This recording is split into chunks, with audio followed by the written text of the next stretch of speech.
Yes. You get to peer into the clack shack and the wood pile over there that you got going on. Hey, you just told me it was neatly organized. It's not a wood It pile. it does look better. I'm just saying that because you can't really see mine. It's right below the alien over there. Well, good evening, everybody. How are y'all? I'm tired, partially sunburned, uh, but I'm alive. Thought you were supposed to be in the shade yesterday. I was yesterday, but I've been out in the sun all day today. Okay. Well, I was out in the sun yesterday, sort of. Well, I gifted myself a new lawnmower for my birthday, and Did you finally get the goats? no, I got me a new lawnmower. I've been out there playing on it today. I'm trying to get a little bit of sun, and I think I got a little more than what I needed. Yeah, I got some of that Georgia sun while I was down there, and that was not fun. Yeah, yeah, it gets a little hot, and today, especially when you're cutting grass because you're moving, so you don't feel like you're getting as much sun as you actually are until you stop, and it's like, okay, my skin's burning. Yeah, So yeah. You always notice when it's too late. yeah. Well, how is everybody? Hello. I'm trying to go through the comments and see who all's here. But y'all know I'm not a speed reader, and sometimes it gets confusing. Uh, Peach Jam is behind us. I got some video clips and stuff like that, but it's going to be a little while before I can get everything put together. Had a little mix up with some SD cards, and it's going to take some tweaking to get all that video pulled together. So I'm going to do what I can, but no promises. But I'll get it as soon as I can get it. Uh, Oh, Steve, you'll be happy. I know I've done told you this, but there will soon be a CNC here at the shack. I can turn it up, guys, Very but nice. I can turn it up, but it's actually peeking out in the red over here. So I don't know if y'all want me to turn my bike up too much. Uh, does it Well, sound all right on your side there, Steve? I bumped up my microphone or my headphones a little bit earlier, so Well, it's showing. but I'm It's not. I don't have to hear myself comparatively to it, so yeah. Well, it's I showing could. it's showing me like midway through the orange there, Yeah. and I'm afraid if I go too Hmm. high, it's gonna flatten me out. Y'all won't be able to get to Well, hear my country swagger. I could always try to bump mine down a little bit, Uh, I'm not sure what's but going on. mine looks pretty. Yeah, mine's just in the green. So, Yeah, we should be good. Uh, so North Alabama barbecue is up in my neck of the woods. Is that what he said? well, he's a truck driver, so there's a chance. He's up there. Oh yeah, Wednesday. Well, if you let's see, yeah, it was yesterday. We had a lot of storms come through. Actually, um, about halfway between here where I live and my flying field, which is about 40 miles, there was confirmed tornado activity. So we had a little excitement yesterday, but I was out and about, but skirted around all of it. But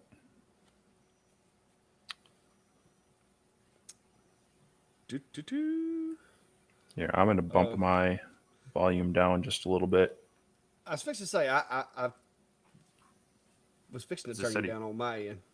Okay. Is this any better? Uh, well, I tried turning mine up, but when I turned mine up, guys, my mic was actually picking up Steve as he was talking. So in the headsets. Well, So maybe we got them leveled out now. Who knows? yeah, I bumped my microphone down almost half from the source, so hopefully that Yeah. helped out. Roger. But I could just mute. I know you'd love that. I'll just No. chat in the No, comments. it would get boring without you, Steve. It would get boring, no doubt. So Uh, you have your CNC coming. That's yes. good. I got tracking information on it, and I will have the same smart 4040 here in the next few days. There's going to be a learning curve. There's going to be a little bit of putting it together. I've went ahead because I did have a pretty good idea that it was coming. So I went ahead and started doing some research as far as assembly pitfalls and what to look for, setup, software, and all that. So I've been kind of trying to pre-educate myself before it gets here, so that I'm not, got this new toy in front of me and just jump in there without any training whatsoever. So I've been doing a little bit of research on that particular machine and how it works, and so far, I think I'm going to like it from what I'm seeing as far as the videos that other guys have made and some of the manufacturers' videos and stuff. So, we'll see. I'm looking forward to trying it. It may be a total disaster. I may find that CNCs are not for me, but I am dedicated to trying at least to learn it. And you guys can kind of come along and watch me learn as we go off into this adventure that is the unknown. Well, that'll definitely be exciting. Yeah, you'll probably be breaking some bits and learning some stuff, but depending on what you get set up with as far as software, it'll smooth out pretty. You'll have a lot of it from your experience with Liper and other things, so I'm sure Yeah. it'll be quite enjoyable. So, Well, I but got him. I got him to send me the adapter that you told me I need to get the adapter for the router oh, good. later on. Yeah, But that'll give you some options as far as your spindle and the bits you can use. That'll probably be a little bit better than the included one. yeah, but I'm going to start my learning process. I'm going to start with the stuff that comes with it. That way, if I do break any bits, it won't be something that I've went out and bought. So we're gonna see how it works. But I do plan once I get effective with it in its current configuration, I do plan to get the DeWalt compact router and swap it out and put it in there and get it going. They're also sending me a fourth axis, which is like a rotary for a CNC. I thought that would be kind of cool. Hmm. So we're gonna see how much stuff we can tear up. I'm just gonna try not to get injured in the I will process. warn you, the DeWalt, uh, they using it on a CNC actually voids the warranty. So Yeah. but it's easier to change the brushes in Well, that one than the others. And that's the one I've used on my open builds for years. I've run through many sets of brushes on it. I've only really destroyed one, and that was after hours and hours of abuse. So it's a good router to go with. yeah. Well, what about the Bosch? Do they? I'm assuming it would probably be the same way Um, because I've honestly, got the Bosch ones, routers that I like. yeah, the Bosch is okay. I don't know what they do as far as warranty and such. The ones I've used on my CNC routers are either the DeWalt trim router or the Makita. Yeah, So, I'm gonna. Well, but I'm gonna but stick with DeWalt. yeah, but there are others like Jack just said. The Harbor Freight Bauer is almost an exact match to the Makita, and last I checked, it was like 70-80 bucks maybe. Um, Yeah, Compared to 100, if you can find the Makita on sale, it's like 100 to 120. The DeWalt one's usually like 120, 140, give or take. I haven't looked too closely recently, but yeah, no, that's all cool stuff, and I think you'll I think you'll enjoy it. Once you kind of get past that initial learning curve and be able to do, I mean, you're already selling things like bottle openers and stuff. Now you'll be able to make some custom ones from some of your wood and whatnot as well. So oh yeah. Well, what I want to do is get me do a router engrave, and then build a laser file to kind of go over the top of it and be able to go from the router to a laser. And I'm gonna try to get creative with it, but I think it'll be fun. We'll see. And this one's small enough; it's not gonna kill my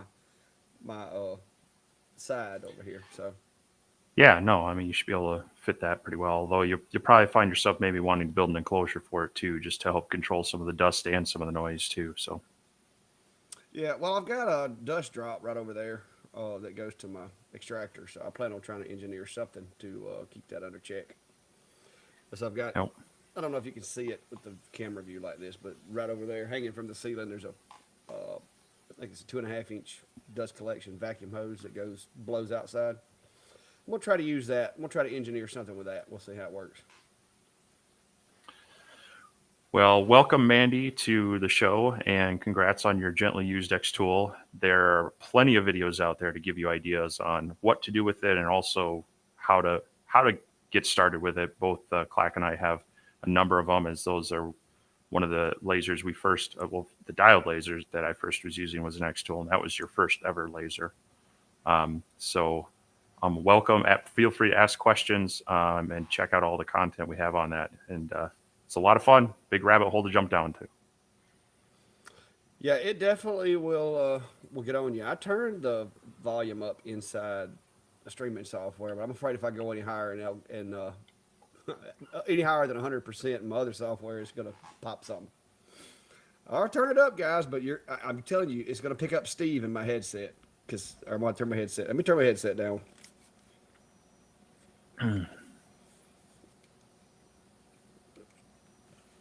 Because how about now? Say something, Steve. Let me see if it's picking you up. How are we doing now? Is the sound any better? Wonderful Yeah, of live. It's gonna pick up. It's gonna pick up my computer.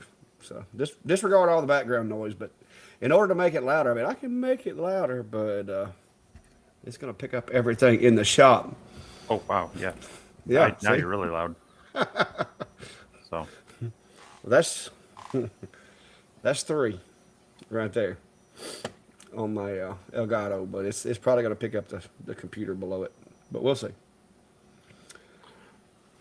cool. So yeah, I know. Someone else asked what CNCs I have. My primary one right now is the Onefinity Journeyman.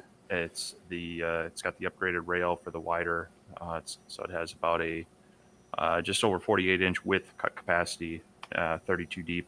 That's the one that I've had for a few years. Before that, I had an open build Ox, which I still have in my shop, but is actually a friend's bought it. We're just waiting to get it over to his place.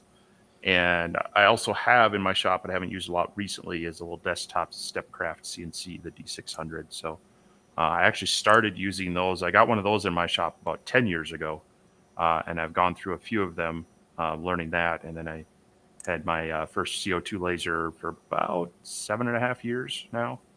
So that's probably a little more history than you asked for, but that's kind of where I'm at with those primary machines.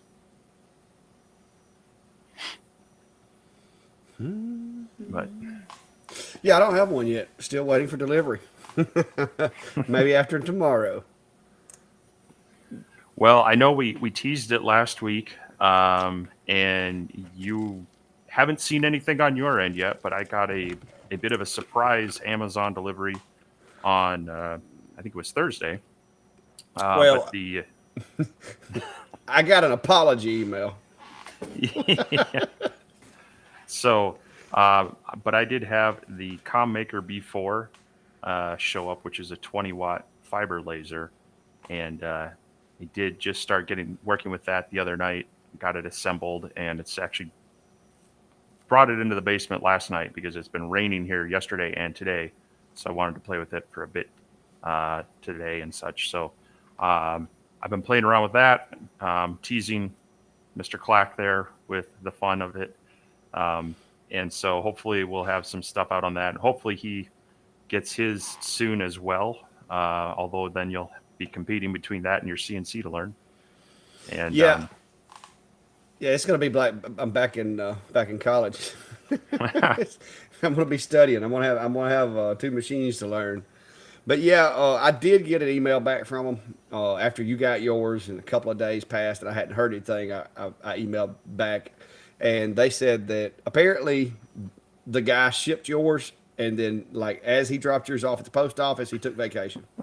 So well, I haven't gotten mine yet, but he said he's supposed to be back in the office Monday, and he's going to send it to me. So it's not only him, but all of China had a 3-day holiday starting Wednesday of this week. So they're all just coming back today, which is why my latest video has been delayed, just trying to get some confirmation of information from them before I post that. But that's on the longer B1 20-watt. So I'll hopefully be able to launch that video maybe tomorrow. And then I'm working on a few other project videos. And before Brian asks, yes, the LED one is in the works. I actually ordered a few extra parts to be able to put together a video on working with LED strands and how to customize them to different lengths and add some different power sources to them. So well, going to get that one out here hopefully in the near future as well, because been a little review heavy lately, but looking forward to getting back to some of the project things I've been working on. So Yeah. Miss Sue, I'm gonna be honest with you. Large builds, I don't have the time for them anymore. I try to stay away from that stuff now. Oh, I've got so much going on. Large builds take too long for me to do, and it just I can't keep up with until I retire. Maybe one day. Uh, New computer stuck in customs. Mark said that's no good. Let's see what else we got going on here. Oh, somebody asked me what CNC did I decide to go with. Well, that's kind of a loaded question. I didn't really decide to go with one. Steve was talking, we were talking in a live, and Steve actually made the statement that if he was going to get one of the newer CNCs, like a small one, he thought that the Sane Smart 4040 would be a good machine for me to start with. And apparently, somebody was watching our show, and Sane Smart actually reached out to me and asked me if I would like to try out one of their machines. So, of course, I said yes, and they're going to send me one to test and demo and share with you guys and use here in the shack. And they're actually being pretty smart about it because it'll be the only CNC I have. So any CNC that I do, it'll be the one I'll be using. So it worked out pretty good. There's your question. yeah, Yeah, you'll Carrie, the peach jam was very hot. I kept my fan going the whole time.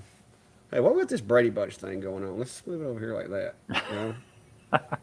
That works. uh, X Tool F1. Well, uh, you know, I'm not sure. I know they've shipped out to beta testers. I know other people have ordered it and they're waiting for it. So haven't been able to see a whole lot of real world use on it. Um, the thing that I was just trying to look at though is that trying to double check its actual rated power for its fiber output because I thought that was pretty lightweight. Yes, Um, I want to say, was it 2.5 watts? yeah, yeah. I think it's a combination IR and diode, and I've seen a few of those out there, which make it interesting from like a portable standpoint. So if you're looking for a device that you can take to a show just to kind of like do the final customization on some items, this might be a nice one because you can do both wood and natural materials, and then also metals and acrylics and things like that. Um, Two 2 watts. but that, yeah, so the 2 watt limit on the fiber side would be my concern of its cost versus something comparable, like the ones that I just got and that hopefully Clack's getting shortly. Those are a 20 watt fiber laser, and if you're really wanting to work with metal, um, even a 20 watt is going to be kind of on the low end of being able to do very deep stuff very quickly. So really kind of, if you're just wanting to play around a little bit, or if you really need that portability and just one unit that kind of does both, I one of these combos might fit the bill. You just kind of understand that the fiber side of it is going to be a bit on the light side as far as what it can do. So it'll be slower at doing things, and it won't necessarily be able to go as deep. So Yeah, yeah. It's got the 2 watt. It says it's 2 watt IR, 10 watt diode. Which the 10 watt diode's not that bad, but then you've got such a small work area, you're going to be limited on what you can do with it. So yeah, and most of those, the infrared fiber, they're you're going to have like the 100 by 100 or 200 by 200. So you've got limited work area anyway, but you can move things around a bit. So yeah. just kind of coming up with the power for the speed on what you want to do. Hey, is my Jackie Chan gone this week? Did I get rid of my Yeah, I Jackie didn't Chan? notice that last week. Everybody else was so. But Well, I reconfigured some audio things that could have been causing a little latency, but I honestly think it was just restream. So maybe I'm not looking like a old kung fu movie now. But yeah, I am looking forward to the 20 watt. But guys, I don't know what Steve's doing. I think he's bribing some folks or something. Because the last two or three things that we've had going, it's like we find out or we get notified at the same exact time, and he's beating me. he's beating me to the punch on these machines, like one behind the other, behind the other. I don't know what he's doing, but he got me on this one Yeah. because he's already sending me videos. Oh, look what this thing will do. It's like rub it in, man. Just rub it in that I hadn't got mine yet. So, but that's okay. I'm gonna when I get my Sane Smart, I'm gonna be like, hey Steve, look at my Sane Smart. Well, yeah, but I'll be saying that's a cute little miniature I know 150. you will. Hey, I know you will, but still, it is a different machine. I'll just be glad to actually have one where y'all get off my back because between you, Brian, and heavy duty Jeff over there, y'all all just been like, get a CNC, get a CNC. So I'll be glad to have it. Well, Somebody's I asking. hope I hope you enjoy it Yep. because it'd be bad if you got it and you're like, this thing is horrible. Why did you guys tell me I needed one? Well, I've read the reviews, and from what I can see, it does look a lot like some of the bigger, like more expensive CNCs, just downscaled. So I think it's going to be okay. I looked at it's got a little heavier steppers than say like the Fox Alien. I've been looking at the Fox Alien compared to this machine because Hmm. those two are kind of the same realm. And so I'm actually because I was leaning towards buying a Fox Alien, and then this came up. But looking at everything, it says it has stronger steppers than the Fox Alien, and some other small upgrades that might be beneficial. So I'm looking forward to trying it out. Uh, What do you yes, think? I You think it's think going to big be. things? Well, I'm going to put it to you this way. Not that I know or anything, but if I did know, I would say that if you have an LM3 and you want to get into the 20-watt world, that would be a really good approach to take because you still keep the speed and agility of an LM3, but you get the power output of a 20-watt, which is a deadly combination when it comes to engraving and then cutting something out because the movement speed of an LM3, I still haven't found a machine that can compare to it. Even some of the new ones that are coming out now, they still do not move as fast as the LM3 during an engrave. Uh, but the downside to the LM3 has always been it was limited to 10 watts. But with that going up to 20 something, that's a whole new ball game. And I believe the spot size is still going to be pretty comparable to the 10 watt. So I don't think you're going to lose a whole lot of resolution on engraving. Yeah, or Turk tends to take their time to try to do it right. I mean, they haven't been perfect. They still have their mistakes and whatnot, but I think they're one of those companies that doesn't necessarily rush things. And that's one thing, like you said, I was super impressed. When they said it was fast, you could see it was fast. I mean, it was a small head on the 10 watt. It was super lightweight, and it got up to speed quick. And that was the one thing. I mean, even when you got that Comgro 20 unit and put it on the Artour, I was like, ooh, that's a big head on that machine to move around. And um, so yeah, I think the Artour 20-watt head, I like you say, not that we know, but I think it'll be smaller, lighter, and still keep that performance that we expect out of the Artour. So Yeah, I think it's going to be significantly smaller than the Comgro 20-watt head, too. Another plus of the Otura machines, of course, is the ability to control your lights, to control the fan inside the enclosure, stuff like that. mhm. Those are kind of like, you know, it's kind of like heated and cooled seats. It's not something you got to have, but it is really cool. So, Yeah, and as long as it doesn't get in the way of working it, we've all seen that where here's yeah, some cool safety features, but they're tripping accidentally and they're ruining things. So, it's yeah, nice when you have them and you can control them or turn them on and off, and you have to activate those, so you definitely can turn them on or off um, yeah. as features. So, Uh, um, I say another. We may have clicked. Did we click on the same one? nope, nope. Uh, Luckily, right now it's about oh well, what is it right now? It's only about 70 degrees in the shop right now, although it is 60 some degrees humidity out here. And it did cool down from some rain, but we're up to about 70 outside. And It's dropped to 80% humidity. So people who don't say it's humid here in Minnesota, sorry, it is. Um, but yeah, there's been some days out here, even when I was assembling the fiber laser out here because I had more space. You know, funny how 75 degrees in the shop and 75 degrees in the house feel way different with the air conditioning and the humidity low. Well, according to the thermostat over there, it's actually 78 in here, but it doesn't feel like it. It feels Yeah, really well, nice in here compared to outside. yeah, being able to control that humidity helps a lot. So Yeah.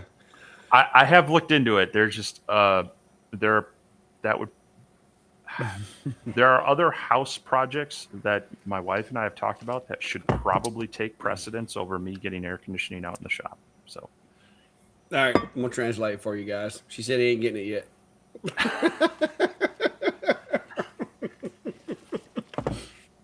That's what that means. I've had to say that before, but yeah. Hey, I understand completely. I had to. I gifted myself with a new lawnmower, which not that I wanted to buy a new lawnmower, but my other one had got to the point to where I just dreaded cutting grass because it was like going to the casino and pulling the lever because you never knew which part was going to break next. And so I finally just got angry and was like, you know what? I'm tired of dreading it because it is. It's like Russian roulette every time you crank the lawnmower up. What is the belt going to fly off? Is the blade going to fly off? Is the fuel going to shut down? So I went after a good 17 or 18 years of service. My Kubota has been replaced with a newer Kubota, but I went with the zero turn and whew, Lord, it's like cutting your grass on a recliner. But I didn't get the big like 78 inch. I got a residential. I don't have a need for that big of a lawnmower. I have a tractor with a 6 foot bush hog if I need to cut anything wide. Yeah, Brad, I've got to learn on something. This is going to be my training wheels model, and let's face it, real estate's at a premium here at the shack. So I think this is a good way of getting my toe in the water, learning it, making sure that it's not going to be something I just throw my hands up with before I go to heavily investing in it. So I think that'll be a good thing. The Acer. Correct me if I'm wrong, Steve, but you got to put it on the card, right? On the Acer. yeah, but I was just trying to look on their site to see I don't if they think even they list their firmware. I think you got to contact them for it. yeah, Um, I don't think it's user mess withable. It's not user serviceable, I don't think. so yeah, I would imagine there is a way for them to either use another application to connect to the Acer and push it, but I haven't seen any firmware updates for any of their machines to see that process. I know I've done it with ComGrow. Xtool has their software that they use to do it, and a few others, but I haven't seen anything from them as far as firmware changes. So, which can be a good thing, but Yeah. Chris said he went with the Fox Alien. So yeah, I'll have to learn what all those bits are for there, Jack. I'm sure that's coming. I'm still studying. so, Mark, as to what CO2 machine I have, the one that I bought 7 years ago, that was your kind of generic. Uh, at the time, they were compared to like the Red Sail company, but it's a Ruida controller on a. It was a 60-watt machine, and I'm using quotes because it was a 50-watt tube with a 60-watt power supply, and that's one of the areas where you get into the you don't want to run your laser at 100% because the manufacturers were doing things such as this, where they were claiming 60 watts of power, but they were overdriving the tube to do it. Since then, I've put in a true 60-watt tube, and I've put in an ammeter to be able to find that 82% power is kind of my 100% for that laser. So that's the CO2 I've had the longest. I do have a Monport K40 that's Lightburn compatible that I'm playing with, and I have some more stuff to come out with yet in the near future. And I've talked with them about possibly swapping out my 7-year-old 60 watt with something else, but I'm not sure that I want to do that right now for the things I'm doing. So I've also had experience with a few others. Best Cutter that my friend had. that it was basically a larger, newer, fancier version of mine. And I haven't been able to get over to see it yet, but he's also got a newer one that it's Aeon, I think. No, not even Aeon. I'd have to go back and look. But so I've played with a number of them. A little bit of experience with the Glowforge, just helping a friend who bought one of those. But the most of my experience has been with that kind of that generic Ruida one that I bought off of eBay about 7.5, 8 years ago.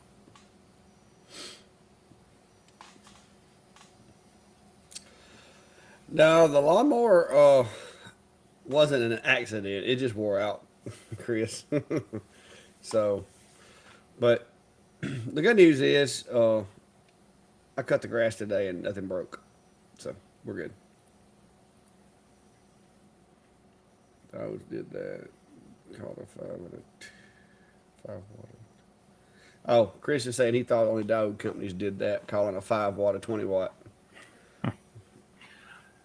Yeah, no, but I mean, this one was more true to the wattage, because the diode manufacturers, even today, you'll still see them say, "Oh, 160-watt laser, fine print with 30-watt output power." Yeah. That's a little more deceptive than this. You were getting 60 watts of output power, but your tube was going to last maybe 100 hours at that rating because you would burn it out really quick. Your CO2, these water cooled CO2 lasers, you should get a couple thousand hours, maybe up to 5,000 hours on a tube before you start seeing any degradation of it. So, Yeah. Super Duty, you missed it. Steve now has a fiber laser. And you can go ahead and tell him it's a baby compared to yours because he's already said he's going to do that when I get my CNC. So feel free to call it a baby. oh, I know what it is, but it's a good first step. Hey, it's to me from what I've seen, 20 watts is kind of the threshold if you really want to etch, metals. It's kind of the threshold for being able to do it, like you said, effectively. I'm not saying you can't do it with other machines, but with effectiveness, I think that's going to be the best way to go. So the question is, he likes his D1 Pro. What do you think about the 40 watt from X Tool? It's a D1. Is the 20 watt still working, or is the Pro still working that you have? Yeah, that would be. Is it a 10 or is it a 20 watt Pro that he's got? Yeah, I mean, because those are all things to consider. Because if you've got a working 20 watt and you're going to sacrifice it to make it a 40 watt, I'd probably just buy another machine. Well, he's looking at a second machine, so I imagine it would be buying the. They've got their D1 Pro that isn't it a package deal where you get like the 5 watt and the 40 or something like that? Yeah, they sell you the 5 watt Pro, and then they sell you the 40 watt module and everything to go with it, which it's kind of like if it looks like it's now a 40 plus a 10. You're going to pay right now $1,800 for it, but it's out of stock. Oh wait, the red one's out of stock. You can get the gray one. So I don't have a lot of experience with the 40 watt from X Tool. I've played with my 20 watt. It's a very nice machine. I've played with a couple of 30 watts, and I've got this Acer L2 36 watt that needs to get some good run-in time on it as well. Those are all closer to, I think those 30-ish machines, they're probably running closer to 1,200 to 1,400 a piece, I think. So right off the bat, you might have some savings going to another brand, and I don't think you're going to notice a huge difference between X Tool's 40 watt and the other's 30 to 36 watt machines. It will be a different machine, which may be good or bad. And with the 40 watt from X Tool, you are getting a 10 watt head as a backup as well. So that's something to consider, but it also might be something that just sits there and never gets used. So, I guess the other thing would be to ask is if you're using XCS solely, or if you've got Lightburn. If you're using XCS, well, these other machines you'd either have to use laser GRBL or you'd have to get Lightburn. So that might be something that plays into it as well. But I don't know. I think it's a nice machine, but I do think you pay a bit of a premium to get it from X Tool. It's kind of where I would say. Yeah. Like I said, my 20 watt is still running. Uh, I used it at Peach Jam yesterday, and it ran most of the day and did fine. Uh, but you know, I have other machines to be honest that I like just as much. That that work just as well. So it's a matter of preference, I think. I mean, if you're comfortable with X Tool, you like X Tool, you've had good luck with them. I understand not swapping. But me and you both have got the Acer and Whiz Makers and Atom Stacks, and I mean, I so far I haven't had any problems with any of the Atom Stack stuff that I've got. I can't say that for every brand, but I haven't had any problems with the Atom Stack. So uh, currently, And currently I'm running the A30 in the small enclosure right here because I just wanted the 30 watts of power, and this thing cuts like nobody's business. So and Atom Stack has announced they have a 40-watt head coming out. I think within a month or so. yeah, They're taking pre-orders for it already, so I imagine it's in production. So that's another option from Atom Stack. Um, if you want a budget machine that has some nicer features plus a little larger working area, the longer series, like I mentioned, hopefully my video is going to be out tomorrow. Mine was the 20 watt. Steve Makes Everything did a good video on the 30 watt, and that one is a 450 by 440, and I did test to confirm that it did move around that whole area. So that's a pretty substantial working size in a 20 or 30 watt uh, uh, frame. Now, I don't know that they have any extensions for it yet. And the nice thing there is right now, I think the 20 watts selling for $799 and the 30 watt for $1,000. So it's a pretty good deal. That also has the automatic air in it and such. So there's some nice features with that. But yeah, if you're used to using XCS, you're going to have some software change with that type of machine as well. But yeah. Uh, VT, I'm not sure what the software is called. It was on the top of my head. It's something two. Is it AutoCAD? No, it's AutoCAD. Something CAD, I think. Two is what it comes with. I'm just going to use the software it comes with because I've been watching some videos and the software it comes with seems to be very similar to Lightburn in its the way it's laid out. So I think I'm going to try to learn on that, and then if something else comes along, I may try it later. But I can't remember. I tried looking it up, but I'm not seeing where it says for sure what software it came with. But anyway, I'll try to find it. But it's it's leaving my brain right now as far as what the software was called. Is it? Wait a minute. Cam. Okay. But see, I do have Fusion 360 that I can use. I didn't know I could use Fusion 360 to run that or build files for it. That's yep, cool. So I yeah, may. you can design in there, and it has a cam output, so it can Oh, create the code as long as it's got an encoder for your type of controller on your CNC.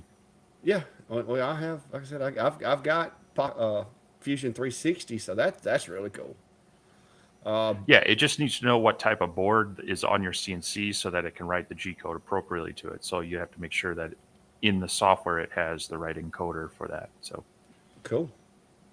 Well, I'm looking at their website, and they actually tell you how to go about setting it up for Fusion 360. So nice. Yeah, I would be shocked if they didn't, with it being a newer CNC machine and that being one of the more popular yeah.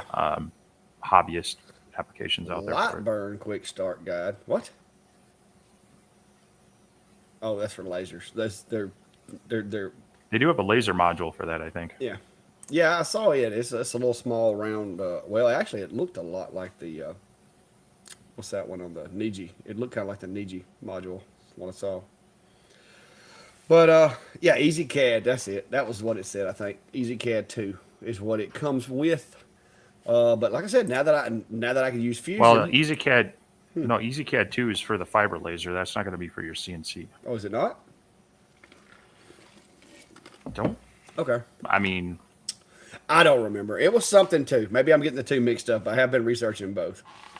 But anyway, I'll find out when it gets here. We'll figure out what software I'm supposed to be using. But now that I've learned that, I do have Fusion 360. If I can export to it, that'd be nice. So Robert, Atom Stack, the A5, um, most of their frames are fairly identical in their series. There are some minor differences between them. So I believe in the A5 you can go up to the 20-watt module. However, you may also have to swap the controller with it to be able to support that. But the frames themselves are pretty much identical. Occasionally, you'll get a different rail on the sides and the top as you get into the 20 and the 40. But that's one thing Atom Stack is stuck with is their frames have been fairly consistent. Not sure that question. I'm not sure. I'm picking up what they're putting down there. How to end endpoints? Are you so when you're editing them, you can move them, you can remove them. You can delete it. Yeah. Are you trying to? I guess yeah. I'd need a little more. Not quite sure what's being asked there. Yeah, I didn't know if it was just me, but yeah, I don't know if there's endpoints in a line, like if you're making a line, how to make it end, or if it's not sure. There's actually a list of commands and things that you can do in Lightburn that is pretty neat. Oh, especially if you're just getting into designing files. Oh, I don't remember where I found this thing, but I've actually got a copy of it that I've downloaded, and you might want to search for that. Well, if you're looking for the commands, if you just hover over the button of them, you can see all the commands you can do. So, like with edit nodes, you've got S for smooth, L for convert to line, C to convert to corner, I to insert, D to delete, things like that. So if you just hover over the icon on the toolbar over on the left side, it'll show you all the commands that you can do with the nodes there. So there's trim line, there's extend line, there's a line selected. Join's not They're on all there. the shortcuts there. Join's not on there. Just saying. Well, that's not part of the edit node command. I've got a cheat sheet. I'm just going to keep putting my cheat sheet on the top screen so I can just glance up if I forget. But yeah, in Lightburn, if you hover over any of the icons, it will give you a quick synopsis and any options with that. So hopefully that kind of helps out a little bit. If you're trying to delete one, put your mouse over top of it, click it. When it turns red, hit the letter D on your keyboard and it'll go away. If you're trying to delete a segment of a line, hover over that segment of line and hit D, and it'll delete that segment, but it'll leave the points on either end intact. If you're trying to just take a piece out of it, like a break, make a break in a line. So. Yeah, I think you got to hover right over the node that you want to delete, and then hit your D button or Control D, and then that should allow you to delete that node if that's what you're trying to do. If not, maybe make sure it's not grouped with something. Sometimes grouping can help, but It'll turn red when you click on it.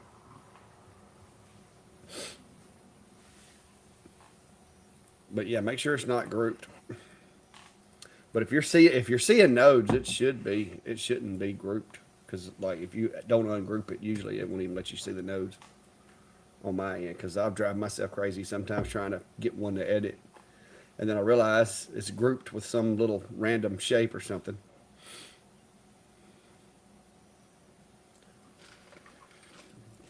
Yeah, you can drag a box around a bunch of them too, and be able to delete. You can delete multiple nodes at one time, or you can just select one at a time.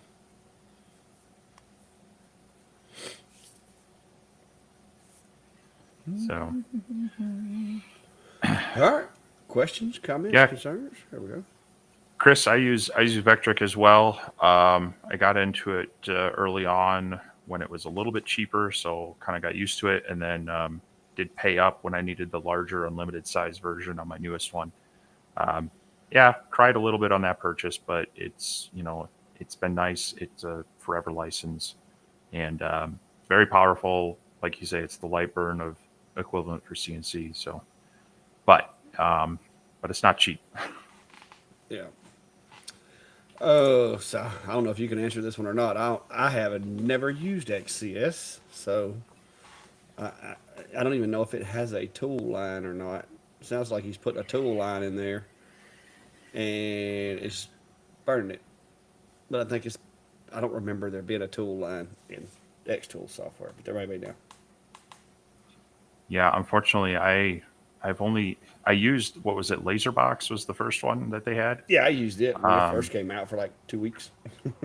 I used that quite a bit, but unfortunately, I haven't done a lot in XCS other than if I need to make a change in the firmware or the controller settings of the X tool. So, unfortunately, I don't have a good answer for that one. But Yeah, me neither. Like I said, it would be just a shot in the dark if I even tried to say. Well, see you, big rigs there. Be careful. Stay safe out there. Next time you're in Steve's neck of the woods, just lay down on the horn when you pass by. Wake him up. yeah, actually, he said he went through Owatonna, and that's where I do a lot of my RC flying at. So I'm very familiar with that. I'm only about 45 minutes west of there. So, but you have a good night. Stay safe in the morning. Jim says you can set a layer to ignore. I guess that's kind of like turning off output on it. So that's probably what you need to do. If I were guessing, to keep it from burning that, I don't know where that's at. You can hook up with Jim. Maybe Jim can answer your questions. Like I said, XCS is not something I'm familiar with. So, but that sounds like that would work if you whatever that line is that you didn't want set it to ignore uh, that line, which would in essence make it a tool line. So,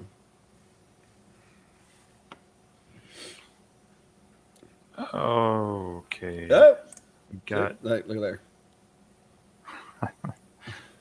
well. Thanks for checking us out, and thanks for the feedback. I always appreciate it. And guys, if Um, yeah, if you hadn't, don't hit the buttons. Don't forget. yeah, do all the things as they say. Um, RW Customs is asking something about tracing here. So it has two lines after trace. Can't figure out how to delete one of the lines. It's not grouped, but you click on it and highlights both the lines. Um, It's grouped. usually it's either grouped or it's one object, and you might need to find a node to delete. So you might need to go into node editing and see if it's joined. Like keep it highlighted, but switch into your node or click on your node edit and highlight it and see if it shows you extra nodes that are there that maybe you can't see, and then that might be able to get rid of the lines. I end up doing a lot of that, tweaking with node edit after doing a trace because it's never it's, Yeah, it's never exact where you want. yeah. So And it'll pick up some random shape, and then next thing you know, it's in your burn if you don't catch it. hmm and Mike, if you're looking for Lightburn for any of the Xtool uh, D1s, D1 Pros, you're looking for the G code version. So that should be I think it's $60 now for the initial license. And so that's all you need for that one, unless you're getting into a Ruida. Then you got to get their. Oh, I was just looking at this the other day. That would be the. That's the next step up. And I'm drawing a blank on the name of the controller. And then they have the more expensive add-on for Galvo lasers. So, and then that is a perpetual license. I see there's always confusion about this because you're going to get reminded after a year. Hey, do you want to renew your license? And that is if you want to renew support for it. You continue to use Lightburn under the current version you have indefinitely at that point. You don't need to pay up at that point. It's just if you want to be able to continue to update it after that. And then I think it's like $30 a year. So I see that quite often in forums. People get confused by that. But just grab that G code version for any of those and you'll be good to go. Yeah, and you could also download the trial and try it for was it 90 days, to make sure that I think it's it's a 30-day trial, but they'll extend it if you're having some issues and want to yeah. work them out. But yeah, Yeah, the trial's not a bad idea. I mean, especially if you have your doubts that it's something that you want, it's not a bad idea. hmm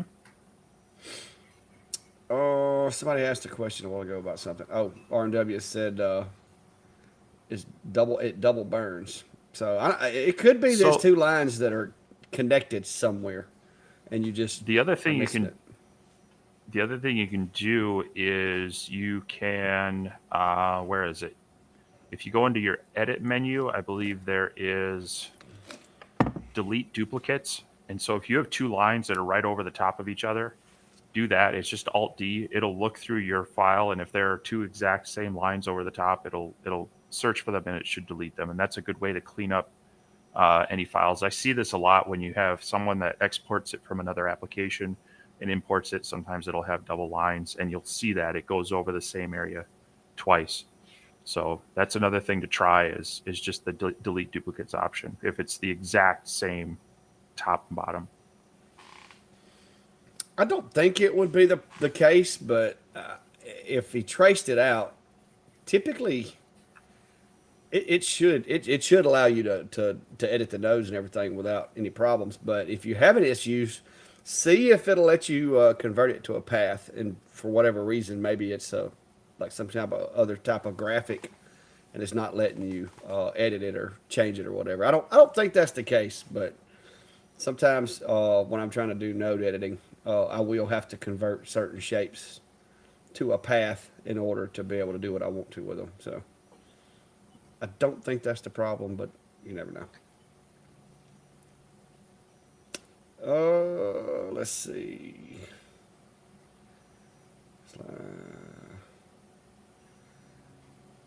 Yep. My votes, yeah. As far as the hobby grade lasers, yeah, it's the best software you're going to get. Even into some of the light industrial machines.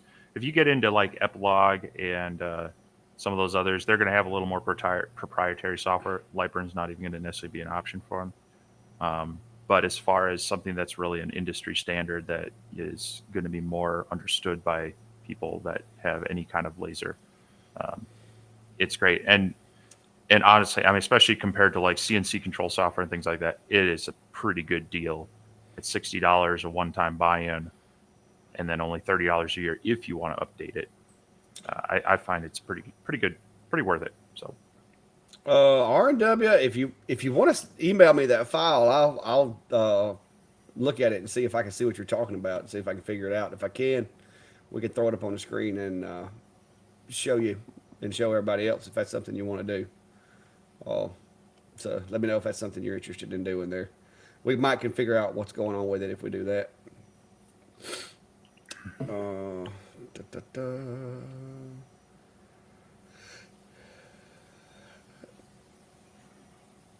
Yeah, Jim, you can. Lightburn will go on at like I said, two computers, but you can also run multiple machines with a computer on Lightburn. It's not one of those because I don't think XCS will let you run but one machine at a time. So, like, if you're planning on running multiple machines like I do, then you're going to want to definitely look at getting something like Lightburn that will allow you to have multiple instances running at one time. and if you ask them nicely, they'll give you a third device on your license for free. Yeah, I haven't tried that yet. Yeah, I actually reached out to them because I have my office computer that I often will sit and work at, and then I had my laser out here that I had a machine dedicated to for so many years that I had was running in Lightburn. But when I started messing with the diodes down in the basement shop, I was like, I was like, how do I manage this? So I actually emailed them saying, hey, is there any way I can, just pay for an additional machine on my existing license? And they're like, don't worry about it. We'll just add one to you. And turned out that's pretty common. Like Jack's saying, he's got 3 installs. They're pretty comfortable with that. Now the caveat is they'll let you deactivate it, but they put a limit on that. It's something like 15 deactivations before they're going to ask you what are you doing. So they don't want to see too many in a row because then they'll think you're kind of sharing it and deactivating it around. But Yeah. they're a pretty good company to work with. So, and I just paid them another $90 to upgrade my version to support Galvo. Yeah, I'm waiting on that machine to show up before I pull the trigger on that, but I know I'm going to end up doing it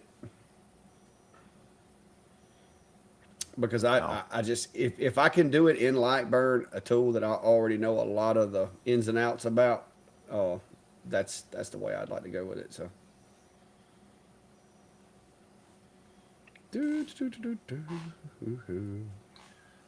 Um, yeah, Everett, as far as is there a better option than diodes? It really depends on what you're wanting to do. If you're needing to do a lot of engraving on glass or clear acrylic, things like that, then CO2 is definitely a way to go.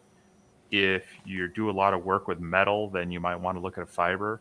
But as far as a hobbyist or kind of a small business use case where you're doing a lot of natural materials, woods, leather, certain plastics, and the fact that the diode power has come up quite a bit, it's actually a fairly reasonable and easier way to get into it. There's less maintenance with them than CO2s. There's just less alignment, less things that can go wrong with them. They are, you do give up some power that you can get in larger CO2s, but when you're talking about 30, 40 watt diodes, they're getting into to the low end CO2 territory as well. So uh, now there's a lot of options among diode lasers that you can compare and contrast. But I think it's the kind of thing of you'll know when you need a different tool when you kind of get to that point of I'm doing a lot of clear acrylic and this diode literally isn't cutting it. Then you need it. But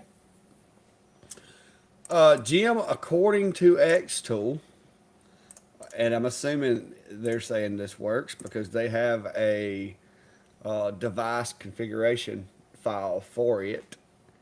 Uh, According to their website right here, it's saying that the F1 will work with Lightburn, but like I said, I can't confirm that. I'm going by what's on their website, and they are showing like instructions on like adding the machine to Lightburn and all that. So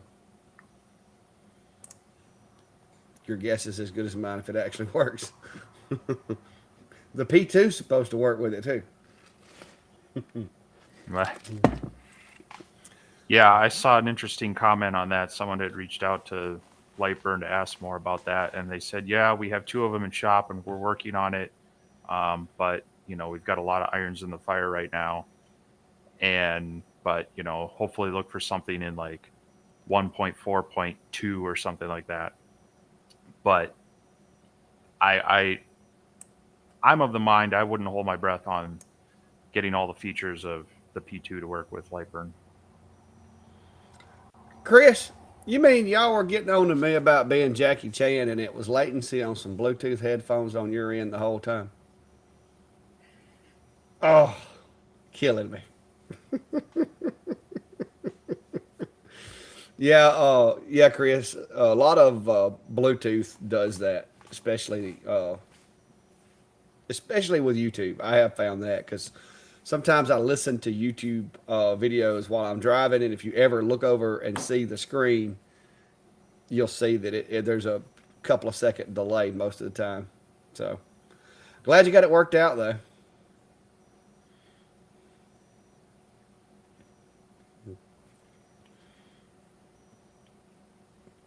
Well, we don't like push it, Mike.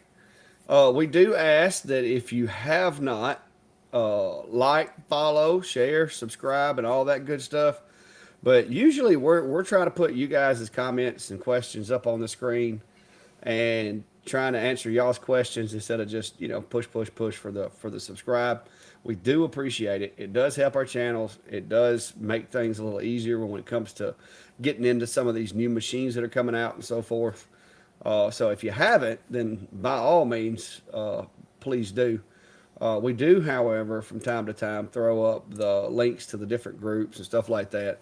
And this is our laser engraver community page that most everybody in here is a member of. a lot of the, especially a lot of the old timers that's been with us for a while, Chris and Brian and a bunch of the other guys. I think Mark. I think Mark is in there. Most everybody. So if you haven't, you might want to go check that out. It's a pretty good resource. A lot of these guys in here know as much or more about these lasers than me and Steve do, so they can help answer your questions. But yeah, there's your banner if you want one. But yeah, we just try not to push that, guys. I don't want it to be too busy. I don't want it to look like a newscast from CNN where they got like stuff everywhere. You know how it is. You try to watch the news, you A little can't scroll see it. bar, And, yeah. yeah. But yeah, we do appreciate that if y'all hadn't done.